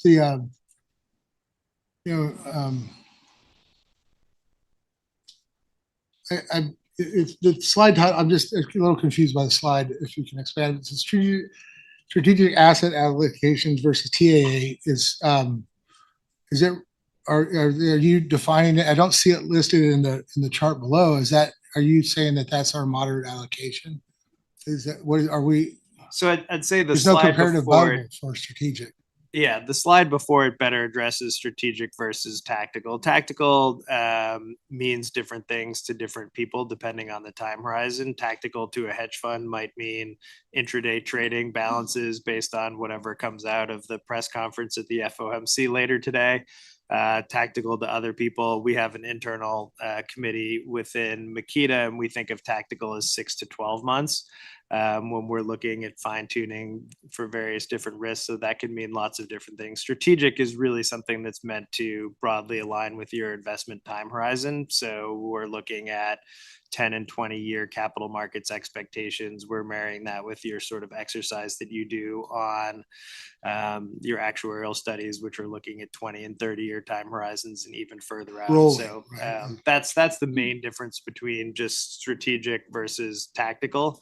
This one is really just meant to highlight tactical does sound appealing at certain times, right? Why can't we be more nimble and get absolutely, every dip in the market we want to be buying? And of course, we want to be selling right ahead of every single one. What can we be looking for risk factors or other things that would inform that? And I guess, what this slide tells me is that's really hard to do. And these are organizations that have set themselves up to do that and do not have as an aggregate, do not have tremendous success across that universe. Thanks. Yeah, I think it's, John said it in his report. I mean, reallocating to create cash early in anticipation of the next, right? And that is, yeah, it's prudent, right? And like Yeah, you and said, Esme's going to talk about that's ongoing. That's a constant part of because LACERA's it's process. just like our actuaries are rolling 30. This is also a long-term strategy. Other than a bunch of firefighters sitting around the kitchen table day trading on one of the platforms. So, yeah, thanks. Excellent. So if we could advance the slides here. Okay, on this next one, wanted to talk a little bit about some of the things that LACERA has done on a strategic basis that also maybe marries up with at least market aware, thoughtful, and possibly a little bit tactical. But the first big thing was the change from the classical framework of just narrowly allocating to individual asset categories that are the very most similar to each other. So you can see classical framework on the left table here, and that was in 2018. And then we moved at the end of 2018, and then we moved to the functional framework where you have assets like growth and credit and real assets and risk reduction and mitigation, where it's describing the role that they play in the portfolio, but also describes a little bit some of the risk that you're assuming when you go in those. That's made comparison across strategies much more fungible, such that similar things that should be growth enhancing can be evaluated in the context of each other, rather than just within their narrow sleeves. So that has provided a little bit more flexibility for the board through structure reviews and for staff through some of the implementation decisions to be more market aware and to be comparing various different dynamics in the marketplace, as opposed to just fixed to very static, narrow asset category weights. So that was certainly a big change as far as the culture, the approach, and I'd say LACERA's journey to best-in-class investor. Maybe more on that in other sessions as we get closer to doing the strategic asset allocation review. And then also I just want to highlight, really in 2021, that asset allocation made a big shift from fixed income. We all, as a group, talked about the changes, for the potential changes to the interest rate environment. We'd been in an extended period of over 10 years of basically zero interest rates. We all discussed the possibility of that being a possible regime shift. And so you did make a very big pivot away from fixed income assets, which are typically hurt in rising rate environments. So the strategic asset allocation did in fact not just take into account some current market conditions, but really looked a little bit further into the future and made a pretty big adjustment there that added a tremendous amount of value for LACERA over the years. We can move to the next one. So now we're going to dig in on the correlations and the scenario analysis. So if we just go to the next slide here, I'll take this first section. So typically the things that Makita presents to you is we focus are a little bit longer term in nature. So we try to look at correlations over 5, 10, 20-year horizons and focus a little bit less on the 1 years. And this is rolling 1-year periods, the correlation just between the S&P 500 and the US Treasuries. It goes way back essentially to the 1920s. So you can see what's really interesting on the short-term basis is, I mean, this looks like someone who's having some type of cardiac event, right? I mean, the shift from negative to positive is frequent and often really quite dramatic. We can certainly identify a lot of the reasons for it. Sudden shifts in inflation expectations, and in particular, monetary policy changes when you're going from tightening to easing. And then also when you are in stable periods of both, easy monetary policy, you can see that correlations might remain a little bit higher or lower for some periods of time. But even if you zoomed out and you looked at this on a 10-year basis, there are multi-decade shifts where you might have positive correlations and then it reverts to negative correlations. So It's hard to be informed by any one of these narrow periods, but particularly once you start getting into looking at short-term correlations, this looks pretty noisy. We also did some analysis and worked with your staff on identifying, can we use some of this as a signal? Are there periods where, let's say, it precedes a recession? And there are. It turns out about half the time it could be used as a signal. So the reason for that would be correlations would be rising. Market participants are becoming more risk averse together, and that's rising, leading to rising correlations. Liquidity conditions in markets could be tightening for various different reasons, and that can be a signal. You definitely saw that ahead of the GFC, that correlations across multiple asset classes increased before you actually got to the main risk event. But there were also plenty of other times where correlations rising are the result of the risk event. So as something bad happens, let's say a geopolitical event, you could even look at the tariffs as being the event this year. What then happens is people trying to raise liquidity because of the uncertainty, right? So you're selling everything that you can, and then even defensive assets, you're going to have to sell those because some of the other assets. So it's kind of 50-50 on whether it's a leading indicator or whether it's actually the sort of result of another event. And you can see a little bit of that on the next couple of slides. We tried to pull out some additional asset categories and look at how those interact. So if we could go to 11, please. So we wanted to look at inflation assets correlation to US equity. So we highlighted core private real estate, which is, we heard from Margaret, is a slightly slower moving asset category where it's longer time horizons, less liquidity. And then we looked at commodities, which are obviously very liquid, trade on a daily basis across the commodity spectrum.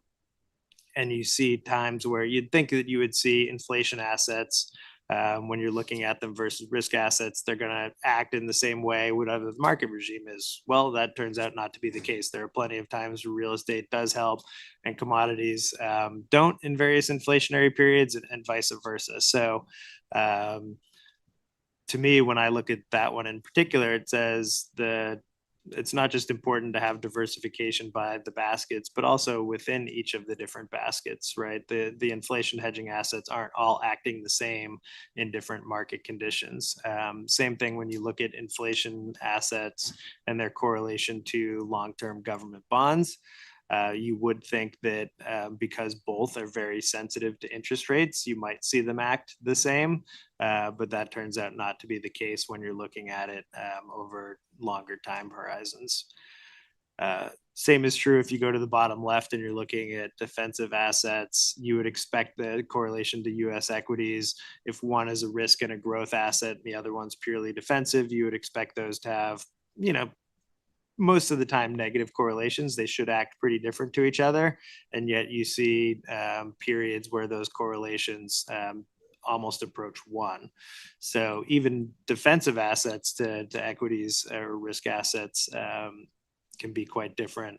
The one relationship that we wanted to highlight on the right is even when you're looking within defensive assets and their correlation to each other, investment grade bonds to long-term bonds should look pretty similar. One's a duration 7 asset, the other's a duration 15 asset. So there's some interest rate sensitivity difference, but you also do pick up credit spread risk, and you can see some of that where the correlations, even within two things that in theory look very, very similar to each other, break down at least on temporary bases. So all to say, when we talked about tactical asset allocation in the evidence, it's difficult, really, and it's difficult to use any one signal in particular, right? So here you may be right part of the time, and then if you're just using a single thing as a risk metric, it would lead you astray another 50% of the time. So we try to take a more holistic view in how we think about risk, and that dovetails pretty nicely with what LACERA does as well. And Esme is going to jump into that and lead you through some other more specific conversation there. Great, thanks, Tim. To the next slide. I'm just looking at the pattern. It's just fascinating stuff. I had to Google it so I don't sound like a total idiot. But what's interesting is these correlation charts, the wavelength and some of it as it broadens out into modern times is widening, which it's even post great financial crisis, they seem the wavelength seems broader than and which in turn lowers frequency, right? But they're still significant. It's still within that range, but comparatively, if you look at Yeah, could we go back pre one slide? World War II and then through the Korean War, there's a long period of being under. Melissa, can we go back to slide 11, please? It just It might be even easier to, do you want to look at it on 10? I think 10 is probably the one. Yeah. But I do see the same pattern, like the gray bonds, long-term bonds versus metal and other things. There's that broadening of the wavelength that in turn reduces. Yeah. So for this one, when I look at it, one of the other really important things to think about here, if you were investing in, let's say, 1920, you pretty much only had to choose between stocks and bonds. There weren't really ways to access a bunch of these other asset categories. So I think that's probably why you do see a little bit more of that amplitude in the sort of more historic periods, and then you are getting somewhat more muted as you've gotten to more modern periods, and that is because you have the addition of credit and some of the private market asset categories. I mean, this is still S&P versus treasuries, but it's not 100% of your portfolio, right? There are other things that are going on maybe that wouldn't cause these things to spike perfectly to one or be, perfectly negative one, is kind of the way that I see it in the sort of right-hand side of the chart here. Right. So back to the old economics that, there wasn't that many products available. Now there's more products available, which creates more chance for diversification because there's more things to diversify in, which can help hedge or grow either way. So I make the connection. Thank you. Yep. Yeah, and all else equal, I know we hear a lot of people commenting on market conditions that because more things are in private markets and the rise of private credit, that maybe that's increasing systematic risk. I would say when you look at a chart like this and you see that, just having to choose either asset class A or B, clearly there's more systematic risk when those correlations go to one than maybe what you see today. Great. So going to slide 12, please. So we looked at correlation, and now we're going to look at a different view of risk and look at our total fund broken down by the functional categories from a risk allocation perspective. If you look at the middle of the page, it shows our current asset allocation or how much market value is in each of the buckets. And on the left-hand side, we show a donut, a sphere, that allocates those assets to the contribution of risk to the total fund. And what we can see very clearly is that growth assets in that pie represents 80% of total fund risk, which is expected as it is our largest allocation. Again, it's 50% of the fund. And as we are a cash flow negative plan, that is our largest return driver. We need that for our long-term liabilities and to meet our actual rate of return. But what this does mean is that growth volatility has the greatest impact on the total fund. However, the risk pie, if you juxtapose it with the current asset allocation, does also indicate that the other functional categories, whether it be risk reduction, credit, or real assets, do meaningfully diversify and dampen the overall volatility of the fund as expected. So if we move to slide 13, please. This chart is another view. It is scenario analysis by our functional categories. And what it is showing is economic stress scenarios and its impact to the total fund. This is forward looking, and it's taking our holdings as of, for example, today and projecting the same scenarios, how the performance of our functional categories would presumably return. Now, this analysis has long been a long part of our risk measurement packet as part of our quarterly performance book. And CIO John Grable did mention that that packet is in your agenda. I believe it's item 90. The key takeaways here are that all major, and I'll emphasize major stress scenarios, produce negative total fund return, which is expected for a growth concentrated plan. What's interesting is that the policy benchmark generally shows slightly larger losses, demonstrating value add from our implementation versus just the policy benchmark. And again, as we mentioned in the last slide, risk reduction is diversifying, it's performing as designed, it stabilizes return when volatility peaks, credit is resilient, and real assets and inflation hedges provide a good downside cushion. Now, together, the functional categories do behave, as I'd mentioned, as intended and under extreme stress. If we move to slide 15, please. So we reviewed different views of analysis on our total fund. We looked at correlation, we looked at risk contribution, stress scenarios, and all of that emphasizes the importance of diversification. Let's turn to a real world stress test case study, COVID-19, to demonstrate the effectiveness of our framework during an unprecedented time in our history. What I'd say is that during the pandemic, we definitely demonstrated discipline in terms of our governance and clear communication with the board members and stakeholders. First, we typically run structure reviews after our strategic asset allocation exercise as a way to ensure that our strategy, our sub-asset class portfolio, construction, our implementation, and our guidelines are reviewed. But given the extreme conditions, during COVID, we conducted what we call mid-cycle structure reviews, presented each to the board on each functional category. And we did that to ensure and to reaffirm alignment with our strategic asset allocation. The second thing we did in terms of communication was provided weekly and monthly market and fund updates to the board to provide real-time information amid that really highly uncertain environment. And additionally, fund updates were provided to the public as well as to members via LACERA.com and some member newsletters. And last, our monthly CIO reports and quarterly performance reviews continued uninterrupted. Next slide, please. Here we highlight the crucial role of internal operations amidst a rapid transition to remote work. Now, amid fully remote operations, the team continued to execute on our cash management protocols and took the opportunity to enhance them. So on the left-hand side, you can see that we established a daily cash flow monitor. We increased liquidity buffers for benefit payments to ensure that there is always 3 months of benefits that we could pay. We modernized our 2019 crisis response plan and throughout COVID further enhanced business continuity plans.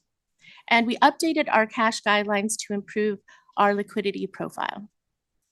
So all of this, plus if we look on the right-hand side, we continued our disciplined monthly rebalancing to the tune of $2.3 billion through that period to ensure that liquidity needs were met. We can please turn to slide 17. And finally, here, I'd like to highlight the success of our cash overlay program. During the peak COVID period and complementing LACERA's monthly rebalancing, the overlay reduced fund tracking error by 60%, which is a massive achievement in a small period of time. But what does that reduction in tracking error really mean? What does it signify? First, the overlay, as you may recall, reviews variances of our fund allocation, the functional categories on a daily basis. So it enabled immediate synthetic rebalancing of our total fund without having us go to the market and buy and sell repeatedly as the market was whipsawing. It was shifting almost on a daily basis. And it ensured, therefore, that our asset allocation and not market volatility was driving our results in the end. The lower tracking error also supported predictable and stable liquidity and benefit payment monitoring, as it allowed us to hold cash for operational cash flow, capital calls, and funding obligations. So collectively, the case study slides validate that we have the mechanisms, the protocols, the procedures to manage through a crisis.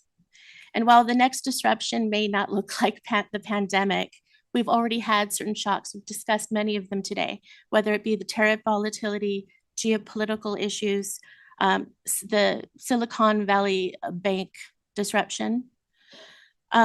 Each of those scenarios are very different and impact our functional categories differently. But the COVID example illustrates our preparedness and that we can manage through any market event. If we can move to our summary on slide 18. Now to recap, we went through correlation, risk, scenario analysis to conclusively reinforce the importance of LACERA's core investment beliefs, our risk mitigation frameworks, and a disciplined approach to the board-approved strategic asset allocation. Now, while at the same time, the COVID case study was a validation of our ability to act nimbly as things were progressing and changing very quickly. We stayed aligned, we communicated clearly, we managed liquidity, and rebalanced with conviction, even in those unprecedented conditions. That same approach will continue to guide us forward across future market cycles and events, and allowing us to fulfill our mission. I'd like to state that for the next steps, we are going to be launching the strategic asset allocation process in July 2026. We laid out what we plan to do month to month with the board in terms of education or reviewing certain information, and we look forward to that. But as part of that, we definitely wanted to state that we're going to ensure that our frameworks remain calibrated to evolving markets and participant needs and our long-term objectives. With that, I thank you for your time. Does anybody have any questions or comments? Well, I just want to say thanks for putting this together. It's fascinating, and you know, COVID wasn't anybody's fault, right? I mean, but what a good, get in there, stretch and exercise of a muscle, and kind of necessity is the mother of invention, right? I mean, going into it in 2019 and then, having almost an immediate, not a litmus test, but a real test of it. I mean, it was apparent with our fires. We, as short duration as that was, we had the staff and everybody handled it sportingly. I mean, it's really good. I love the timeline. I'm glad you guys are looking at some of these major things, climate and education, all that stuff. Like I said, baking a cake. It's really demonstrating to be good. So, and thanks for putting this together. It's really, I mean, for the heck of it, I would love to throw in an earthquake or, but I'm teasing. Anyway, but thank you. Thank you. Yeah, chance favors a prepared mind, Ms. Martin. Yes, thank you. Thank you, guys. Thank you very much.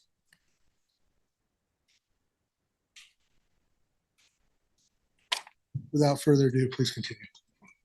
We're going into 9C.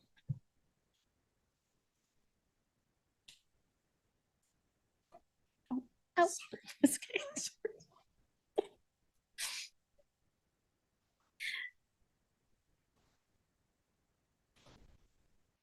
right. Hello again, Chair, Trustees. Today, we are presenting LACERA's fiscal year 25 annual investment fees report for both the Total Fund and OPEB Master Trust. This report is prepared in compliance with California Government Code sections 7514.7 and 7928.710, commonly known as AB 2833.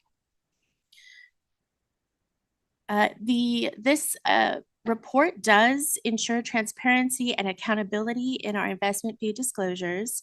And although the code requests data on alternative investments only, we do go beyond that and include public market fees so that we can provide a total fund view.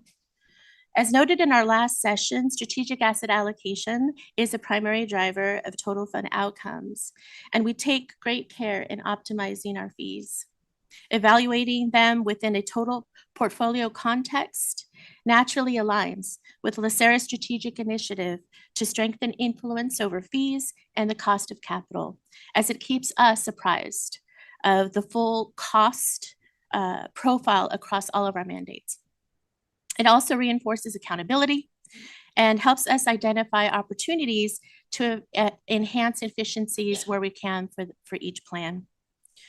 So today we're going to begin with the total fund view, and we're going to debut the addition of our new fee analytics section, which introduces 3 fee efficiency ratios. And these are intended to link fees to tangible outcomes, return, gain, right? This will provide a sharper view of how our costs compare to the value delivered over the fiscal year. We'll conclude with a new section covering OPEB trust fee data, where the 5-year private markets build-out is underway. A big thanks goes to the investment team for their contributions to this report, and to John Kim for orchestrating and directing the report's design and construction. With that, John will launch us into the report. Thanks, Esme. Good morning, Chair Green and trustees. If I may open using the chair's theme for today of delicious cupcakes. The following report provides a comprehensive breakdown of the cost of the ingredients associated with baking the total fund and OPEB trust for fiscal year 2025. I like where you're going with this. I don't know if I could be consistent and use the analogy through every slide, but I try. Do your best, do your best. First, it's important to note that the information in this presentation represents a single point in time. It may vary year over year, but broadly, LACERA's investment fees can fluctuate based on 3 main drivers. 1, asset allocation, 2, asset growth, and 3, carried interest, the most variable component, as it depends on profit sharing agreements linked to investment returns. For fiscal year 2025, the total fund closed at $85 billion, with total investment fees comprised of management fees, fund expenses, and carried interest rising 26% to $927 million. The OPEB trust closed at $5 billion, with total fees reaching $9.4 million, an increase of 37% from the prior fiscal year. The following slides provide a detailed analysis of these figures using the 3 fee drivers to account for the observed changes. And we'll start with the total fund and then conclude with the OPEB trust. So if we could go to slide 5, please. This slide presents an executive dashboard offering key insights into fee composition and asset growth. On the left, private market fees, including carried interest, totaled $885 million, compared to $42 million in public market fees. Both categories increased year over year, reflecting higher asset values and performance-based payouts. Additionally, the number of distinct investments in our portfolio grew to 655, up 20 from the prior year. On the right, the allocation charts show nearly an even split between public and private markets in terms of market value. Despite this balance, 95% of total fees were concentrated in private markets. This pattern is consistent with prior years as the complexity of private assets supports higher fees. Moving to the next slide. This slide breaks down the increase in total investment fees by expense category. Management fees remain the largest component of portfolio costs, and it's directly tied to asset allocation decisions and asset growth. Over the past 3 fiscal years, management fees and fund expenses have shown a steady upward trend, mirroring the fund's growth and increasing exposure to private markets. As LACERA continues to diversify and allocate more to private strategies, these 2 categories will likely remain elevated. Unlike management fees, carried interest is far less predictable and can swing year to year. As mentioned, carried interest is inherently performance sensitive. While higher costs signal successful investment outcomes, they also introduce variability into annual expenses. So for fiscal year 2025, carried interest increased primarily due to strong performance in credit and diversified hedge funds. Next slide, please. This slide examines fee attribution in the context of historical patterns and strategic portfolio shifts. The observed changes are rooted in all three fee drivers, with the most pronounced impact coming from credit and risk mitigation, driven by higher policy allocations and elevated carried interest during the year. Following the board-approved strategic asset allocation in April 2024, staff implemented portfolio shifts aimed at reducing risk while maintaining return objectives. These changes reduced exposure to risk assets and growth in real assets, while increasing allocations to credit and risk mitigation, offering moderate returns and stronger downside protection. The historical trend and attribution charts illustrate the impact of these shifts, combined with performance-linked payouts, which remain, again, highly sensitive to market cycles. Next slide. Slide 8 introduces our initial rollout of fee analytics. LACERA's investment beliefs recognize that fees are not merely operational costs, but directly influence risk-adjusted performance and should be actively monitored. To strengthen our oversight, we introduced 3 metrics designed to evaluate fee efficiency over time and across asset classes. Please keep in mind that these metrics serve as a foundation for deeper insights that will emerge over time. As we continue to build a richer historical data set, our analysis will grow increasingly robust, enabling trends and conclusions to be identified with greater confidence and precision. So if we start at the top, gross profit retention, or GPR, measures the percentage of investment gains retained after deducting fees and expenses. Essentially, a higher GPR indicates better fee efficiency. Risk mitigation showed the largest improvement, driven by strong gains in investment-grade bonds. And this improvement aligns with the April 2024 strategic asset allocation change, which increased investment-grade bond exposure from 7% to 13%, and underscores the value of risk mitigating strategies during uncertain markets. Next, profit cost ratio, or PCR, compares profits to costs and serves as a cost benefit indicator. Ratios above 1 signal positive value creation. You'll notice that all categories achieved a PCR well above 1, even in a rising fee environment, a strong indicator that costs remain justified by returns. Lastly, the total expense ratio, or TER, expresses annual fees as a percentage of total market value. For context, a TER of 100 basis points means for every $10,000 invested, LACERA pays $100 in annual fees. For fiscal year 2025, the TER rose by 16 basis points, largely due to elevated carried interest and credit and risk mitigation. I'll note that staff remains attentive to rising costs and growth and real assets in light of recent private equity underperformance relative to its policy benchmark and the ongoing transition to real estate commingled fund structures. Overall, metrics such as these enable staff the assessment of fee effectiveness and identification of cost-saving opportunities, ensuring alignment with the fund's strategic objectives. Next, we'll address the OPEB Trust on slide 10. Thank you. The introduction of a private markets allocation in June 2021 marked a strategic shift for the OPEB Trust. The current board-approved 5-year implementation plan is designed to mitigate vintage year risk and ensure disciplined capital deployment. Funding commenced in Q3 2023, and progress is firmly on track. The expansion of the private markets program is evident in the rapid increase in fees and number of investments. At fiscal year end 2023, The trust was comprised of 10 underlying accounts. This figure has since grown to 38. The pie charts further illustrate this shift. While public markets still dominate the portfolio in terms of asset weight, private markets now command 78% of fees. Next slide, please. The progression of OPEB's fee structure over the past 3 fiscal years reflects the impact of strategic asset allocation changes, as well as the phased introduction of private market investments. You'll see in fiscal year 2023, the trust was fully invested in public markets.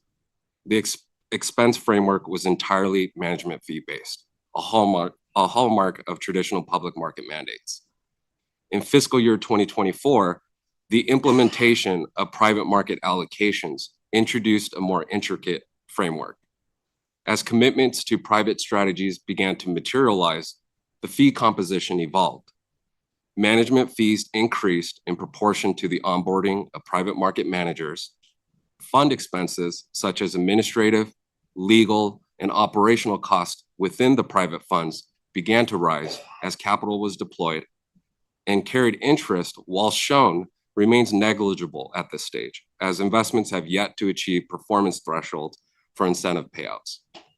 Over time, as these investments mature and distributions occur, carried interest is expected to become a more material component of total fees. Next slide. As anticipated, growth, credit, and real assets experienced substantial increases beginning in fiscal year 2024, with the pivot from a public markets framework toward a more sophisticated multi-asset approach. Despite added complexity, private market allocations are projected to enhance diversification, improve long-term return potential, and align with LACERA's total fund structure.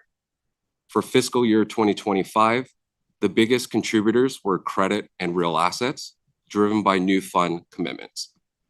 Rather than minor tweaks, these were reallocations intended to improve stability and optimize long-term growth opportunities. Within each category, legacy exposures such as emerging market debt and commodities were rebalanced to private market strategies, offering higher yield potential and inflation-sensitive characteristics. Next slide. Differences in maturity and portfolio design emerge when fee metrics are compared to the total fund. OPEB continues to exhibit strong cost efficiency, with GPR and PCRs reflecting gains achieved at minimal expense due to its predominantly passive public market structure. Global equities, which is a part of the growth functional category, remains a dominant allocation within the trust, benefiting from a low-cost passive structure combined with strong index performance. This has contributed to a strong PCR, reflecting high profitability relative to expenses. Additionally, risk mitigation saw a notable increase driven by strong performance coupled with a higher allocation to investment-grade bonds. While the trust currently operates as a low-cost plan, early signs of structural change are evident. The implementation of private market allocations, particularly in credit and real assets, has begun to influence the total expense ratios. These categories now represent a growing share of total cost, consistent with the higher fee structures associated with private investments. Looking ahead, the trust should anticipate continued upward pressure on fees, inclusive of carried interest, as private investments mature. In summary, we've examined our fiscal year investments through the lens of 3 main drivers. Again, it's asset allocation, asset growth, and carried interest. While these factors continue to evolve with market dynamics, staff's focus and commitment remain steadfast. We continue to advance our strategic initiatives of enhancing operational effectiveness and strengthening influence on fees and cost of capital. These initiatives go beyond cost control. We focus on building structural resilience to ensure sustained performance, and most importantly, protecting the interests of our members. With that, we welcome any questions or comments from trustees. Thank you.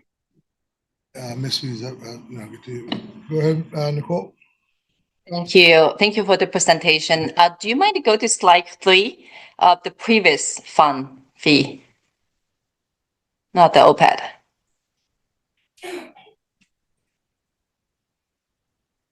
So I understand, as you talk about the three factors that drive, the fee increase. One is like carry interest, which is about the same as the last year.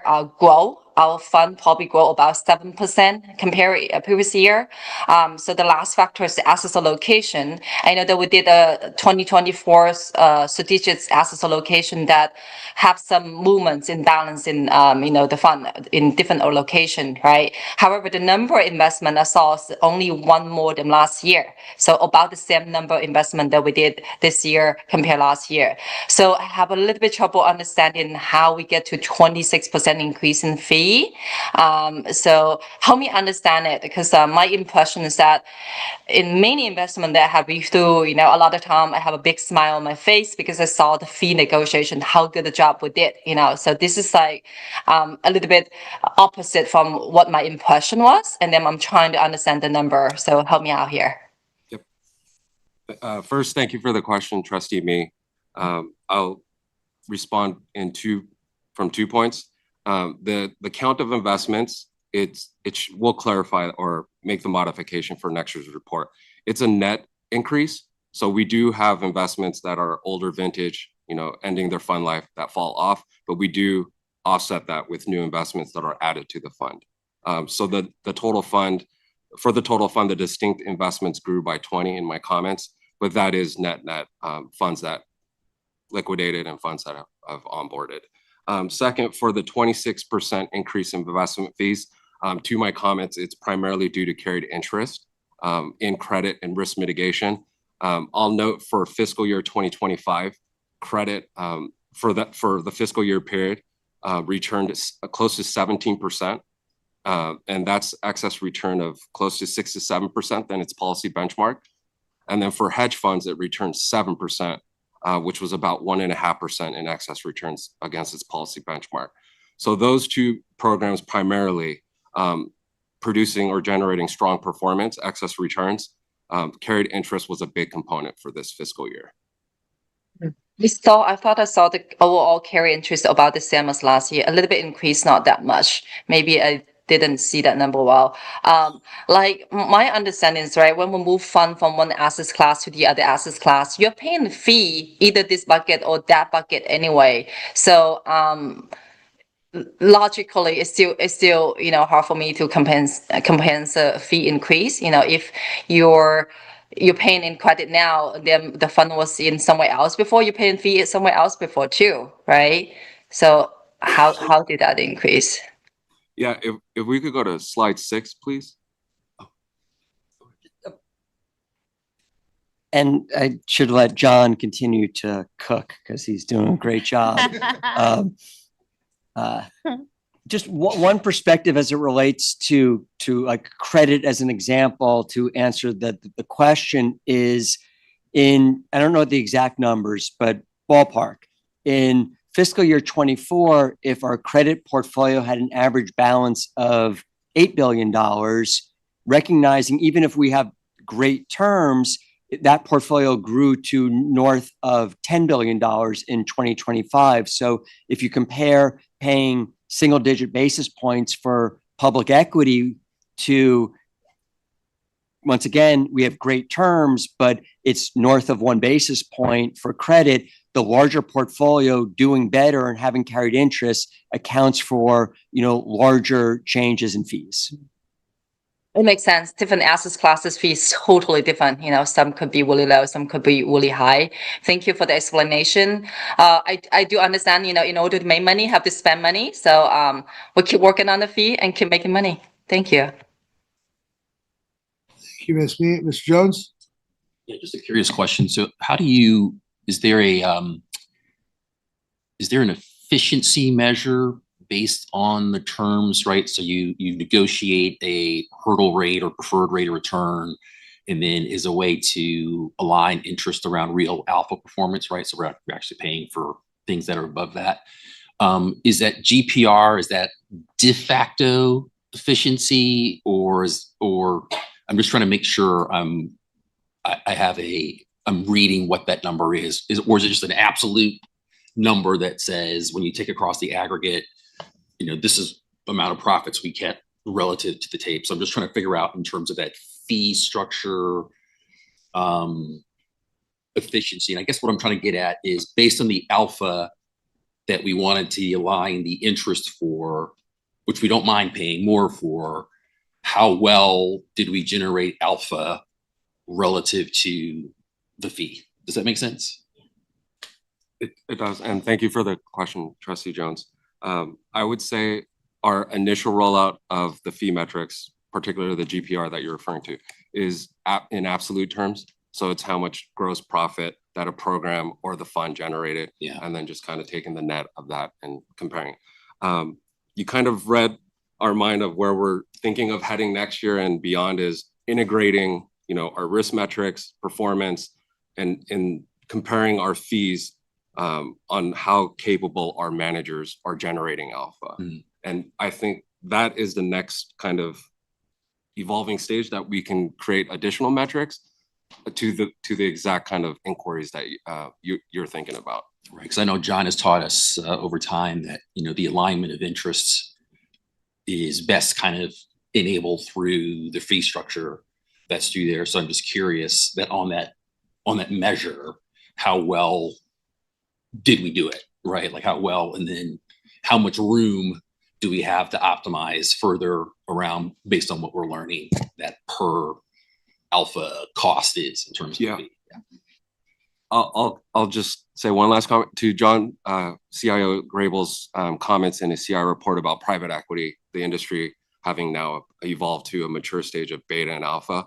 I think the next stage is we can integrate or isolating that alpha piece, especially for private markets, and seeing if the fees that we're paying, the carried interest and the terms that we've agreed upon is producing value or as expected. And the alpha generation piece, if we're paying carried interest, is appropriate, or if we need to be harder in negotiations, or if it's just spot on.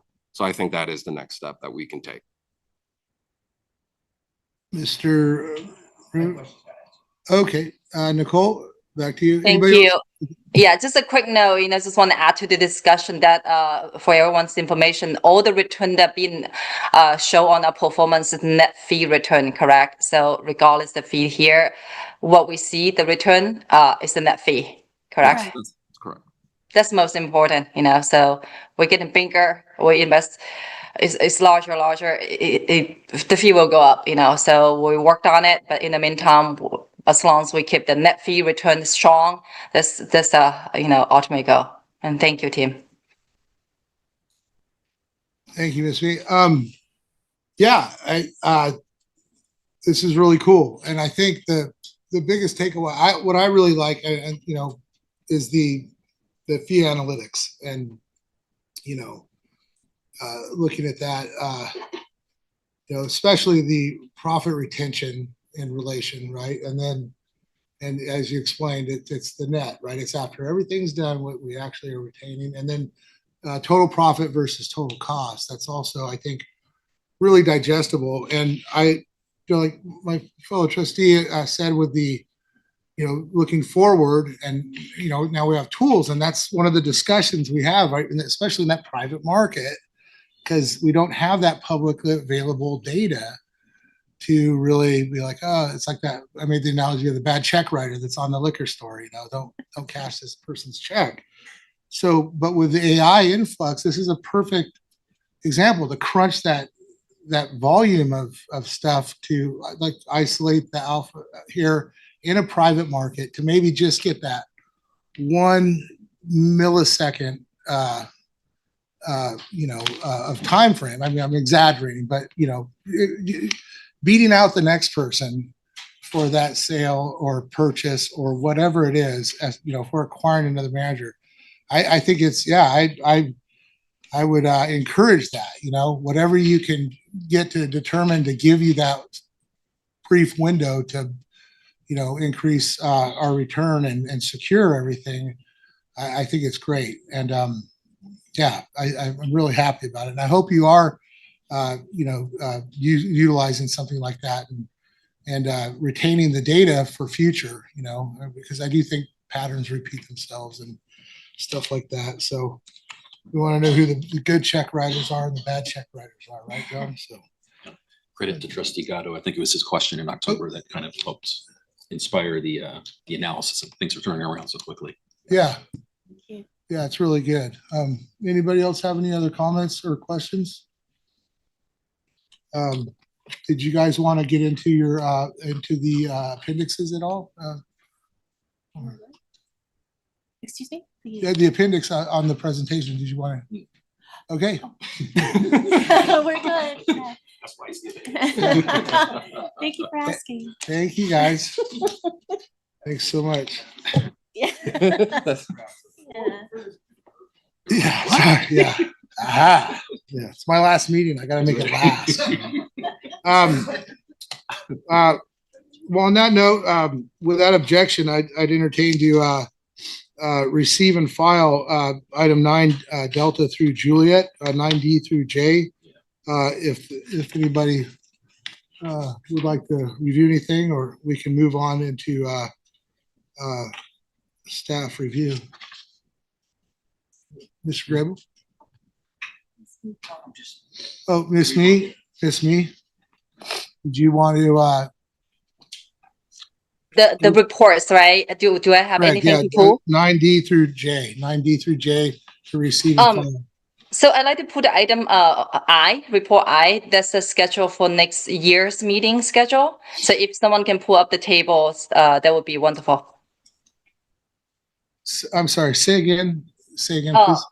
Item I, report I, which is the Board of Investment 2026 meeting calendar. Oh, yeah, we could, yeah, let's, Linda, would you mind? Melissa will pull it up. Okay, thank you. Thank you, Melissa. So I'm looking at this table here, right? So I check of soccer's conference, and then this on May, this meeting, maybe we can make a adjustment so that we still can catch a good portion of the soccer's conference in the spring in May. So here I see May meeting we have in Thursday. Soccer's conference is from 12 to 15. So I'm thinking if we can move the meeting to Tuesday, 11, then we can avoid conflicts with the conference. We still can make it. I think soccer is an important community that we should be part of. So that's my humble suggestion if everyone's okay with that. So it's the Board of Investments Committee on Thursday, May 13th. You're saying it overlays with Sackers? Yes. Why is it on a Thursday? Why not Wednesday? There's the meeting, soccer's conference 12 to 15, and we placed in the meeting in the middle. So it should have been Wednesday. Sorry. yeah, it's a typo. So those should be all Wednesdays. Except November is a Tuesday because the 11th is a holiday. Oh, 11th is a holiday? Yeah. I know that this has been brought up before. And I mean, I agree with what you said. I think it's important. Sackers is an important meeting, but we also have to, historically it's been rare to change the BOI or the BOR to accommodate any committee or any function. We also have to respect the timing of our required, codified process, our quarterly reports and everything else. So shifting, what you're proposing to shift to what day? Let's shift it to 11 if possible. I think it would make it work. What day is it, 11? Let me check. Shift it to the 11th? 11th would be a Monday. 11 is a Monday. Oh my, if it's possible. If not, Tuesday. Did someone say Tuesday is a holiday? I mean, Sackers you can do remotely, right? We just need 5 people here for in-person quorum. Yeah. I think, was it this year or last year, we had a quorum issue. That was the reason why, because I think some people wanted to attend, but I can't remember exactly what it was, but I think it was or some people left right after the meeting and then right. Yeah, we had the quorum issue for the in-person. We can only have 4 people attend conferences at any point anyways, so. Right. So, Yeah, So then just keep it. Through the chair, if I could just add from Please, just from a please staff contribute. perspective. Thank you. I do appreciate the trustees looking at education, but I think to set a precedent on conferences and changing our board meetings, I think that doesn't set a good precedent, but also from a staff perspective, changing the dates, there's a lot of time that goes into the preparation of the meetings. And I think this in particular, even to try to find a date within the week of SACRS, we would benefit that SACRS this year was right down the road in Huntington Beach, but I think next year they're in Tahoe. So I don't know, from a quorum perspective, we want to make sure that we have appropriate quorum. And Mr. Lugo, I appreciate you translating as Gina Sanchez used to do for me. That's exactly what I'm trying to say. Historically, we don't typically do that for committees and our conferences. I'm reading committees. I'm sorry. My brain is. It's all good. It's all good. But yeah, I would say it's not a good precedent to set. Although I do see value in your comment, Ms. Me, and I do see the value in something, especially like in CPER, SACRS, and whatnot. But yeah, that would be my position. Ms. Langton. Yeah, thank you. I spoke with John about this yesterday, and he made a very good point that I didn't take into account, and that was because I was suggesting or looking into what month were we just talking about? May and November, because that's also a SACRS conflict. And he made an exceptional point that, like, when would that stop? Like, there's a conflict.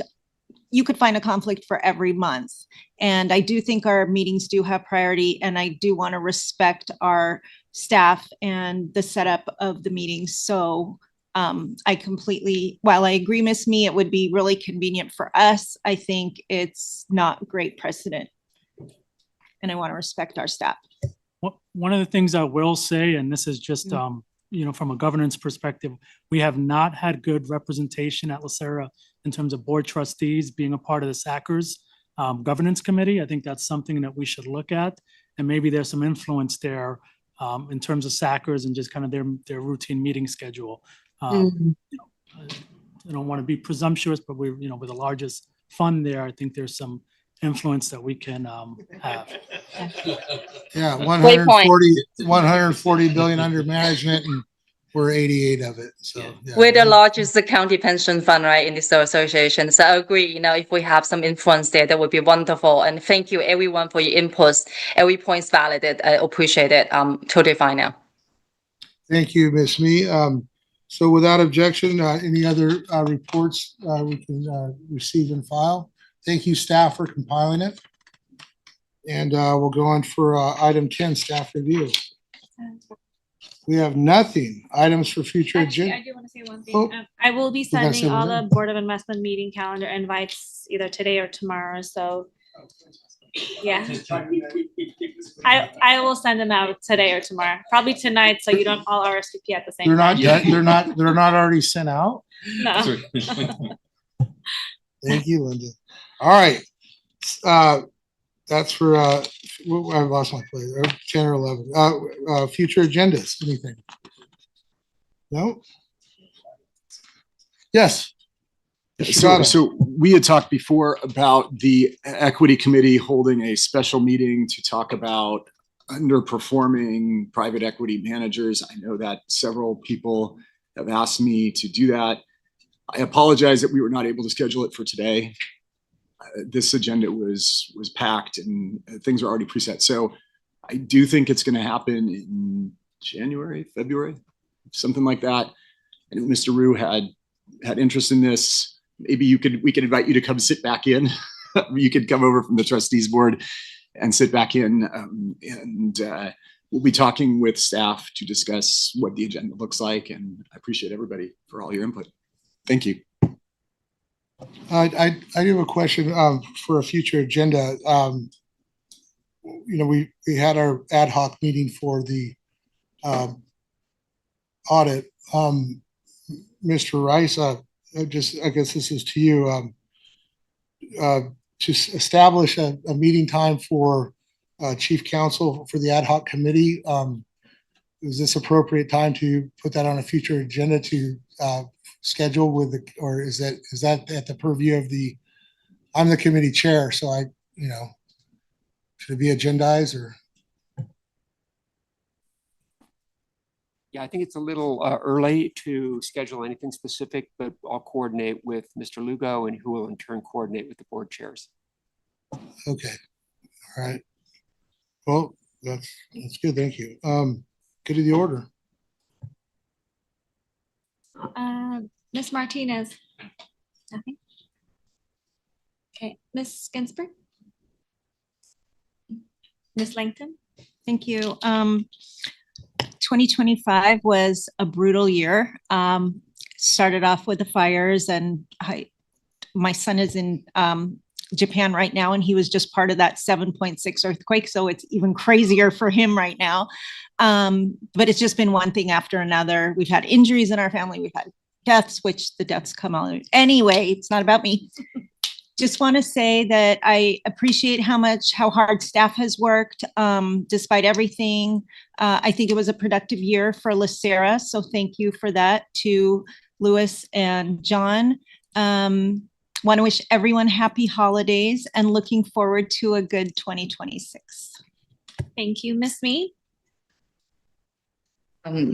Second to everything just said, I don't know what to say this today, but I don't even know how to say it. I just want to say in memory of Jim, Rice.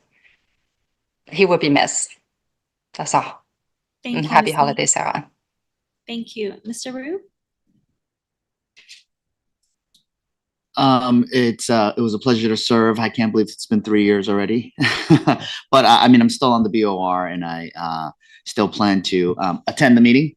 I did get clarification from staff that I could still attend. I just can't vote on anything, but I could attend any BOI meeting in case I miss you guys. So, or some of you, right? Because I'm going to see some of you at BOR. So, but I look forward to attending the meeting as well. And yeah, I'm not going anywhere. So, Thank you, Mr. Gata. Well, now after those comments, I'd like the staff to look into stronger locks on the doors. Just kidding, sorry. No, I've got nothing. I second what has been said before. Here's to making 2026 a good year. I know there's going to be a lot of, there's probably going to be some market turmoil, but we've got such a terrific crew here, and I know we'll hopefully see it through like we have before with class and grace. Thank you. Thank you, Mr. Gata. Ms. Martin? And Mr. Jones? I guess not to steal Jason's thunder, but just to, being, I guess, the old man on the board, relatively speaking, it's been a pleasure serving with you, David. It's been fun from day one, from all the little, I didn't know I was vice chair, to all the other moments of this. No, don't give it to me. But no, I've appreciated working with you, getting a chance to know you over the course of the last 2 years, and then of course Jason as well. Thanks to a great year as chair. It's been fun serving as your vice chair. I love your sense of humor. I love the inside fireman jokes that I have to go to ChatGPT to make sure I understand all the layers to it at that level. But just thanks for being a great human being and being a great leader. Sarah's definitely really appreciate that. So, and then lastly, I mentioned it at the last at the Real Assets Committee meeting this morning that I chaired, is that similar to Trustee Mee, just want to memorialize or acknowledge the tremendous service that Jim Rice gave here. We miss him as a colleague, but like Trustee Langton said, I know his family and friends miss him even more. And so just wanted to acknowledge that. Thank you. Thank you. Happy holidays to everyone. Once again, thank you, Mr. Rue, for your service. And thank you, Mr. Chair. I will say I'm somewhat biased, but I think that the chair has the best initials going. So thank you for your service. A couple things. First, I want to acknowledge, and I see Kwok is in the back. Kwok Win. Kwok was promoted. He is our new Senior Investment Officer for Portfolio Analytics. He was an investment officer in our credit and risk mitigation team prior to that. And Kwok started his career at the county.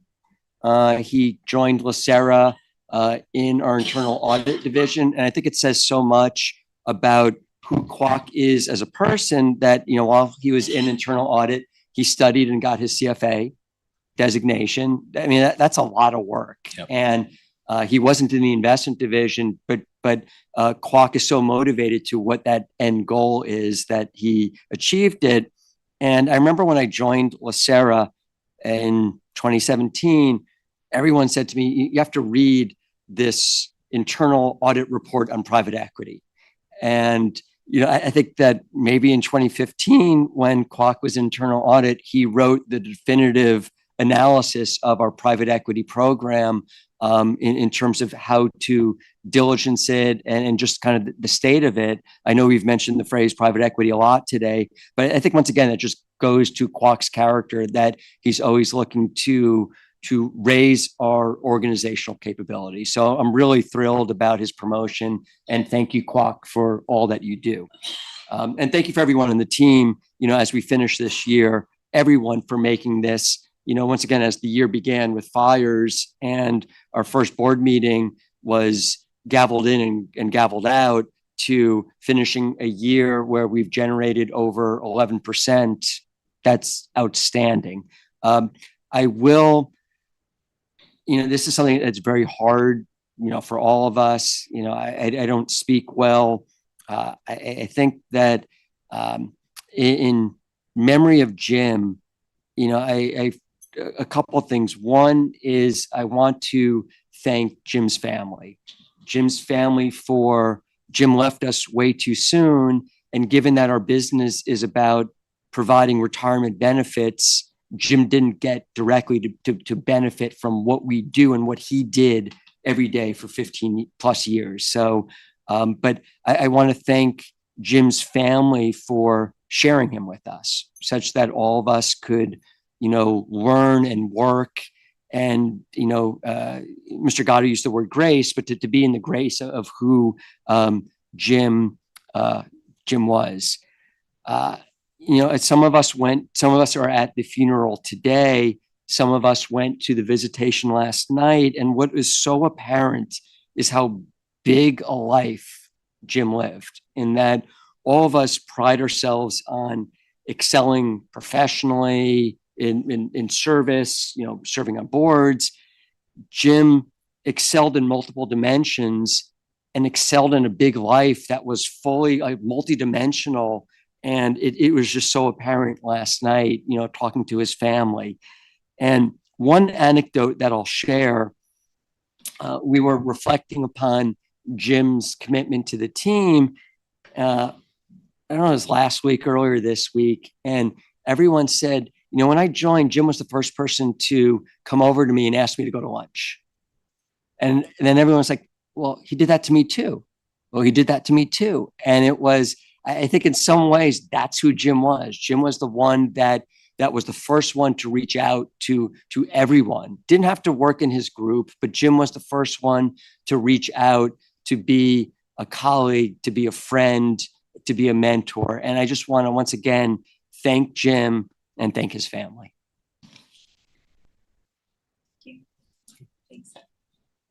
Mr. Grable, you found the words. What is it, my turn? Yeah. Oh, shit. See, excuse me. Gosh darn it.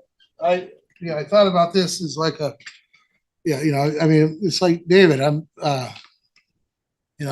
still around, it's not, but I did want to say a couple of things. And I love my, expressions and sayings and logical fallacies and all that. I just wanted to be brief. I've had a really awesome and, bumpy life like everybody. And I think that it's, this experience on this board, and being chair, especially being part of something, it's in the top, it really is.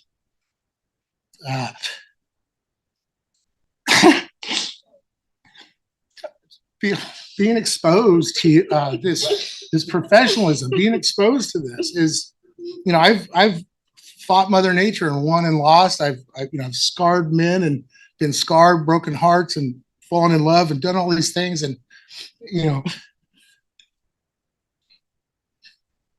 it's an honor. I'm probably not going to be here in 3 years, so maybe I should save us some of this for the very end after the next term. But it's being associated with this has been such an honor. Being exposed to all of you in this realm, and just the level where truly functioning at this high level for something so selfless as a retirement benefit for everybody. It's really amazing, to be a part of it. So I'm choking up too, because I got a lot of thanks to put out there. I think, I whatever success I've had as chair, and I owe it to my fellow trustees and staff. I couldn't have done it without everybody, but big thanks. I have a whole long list, and I won't bore you with it, but it's really my kids.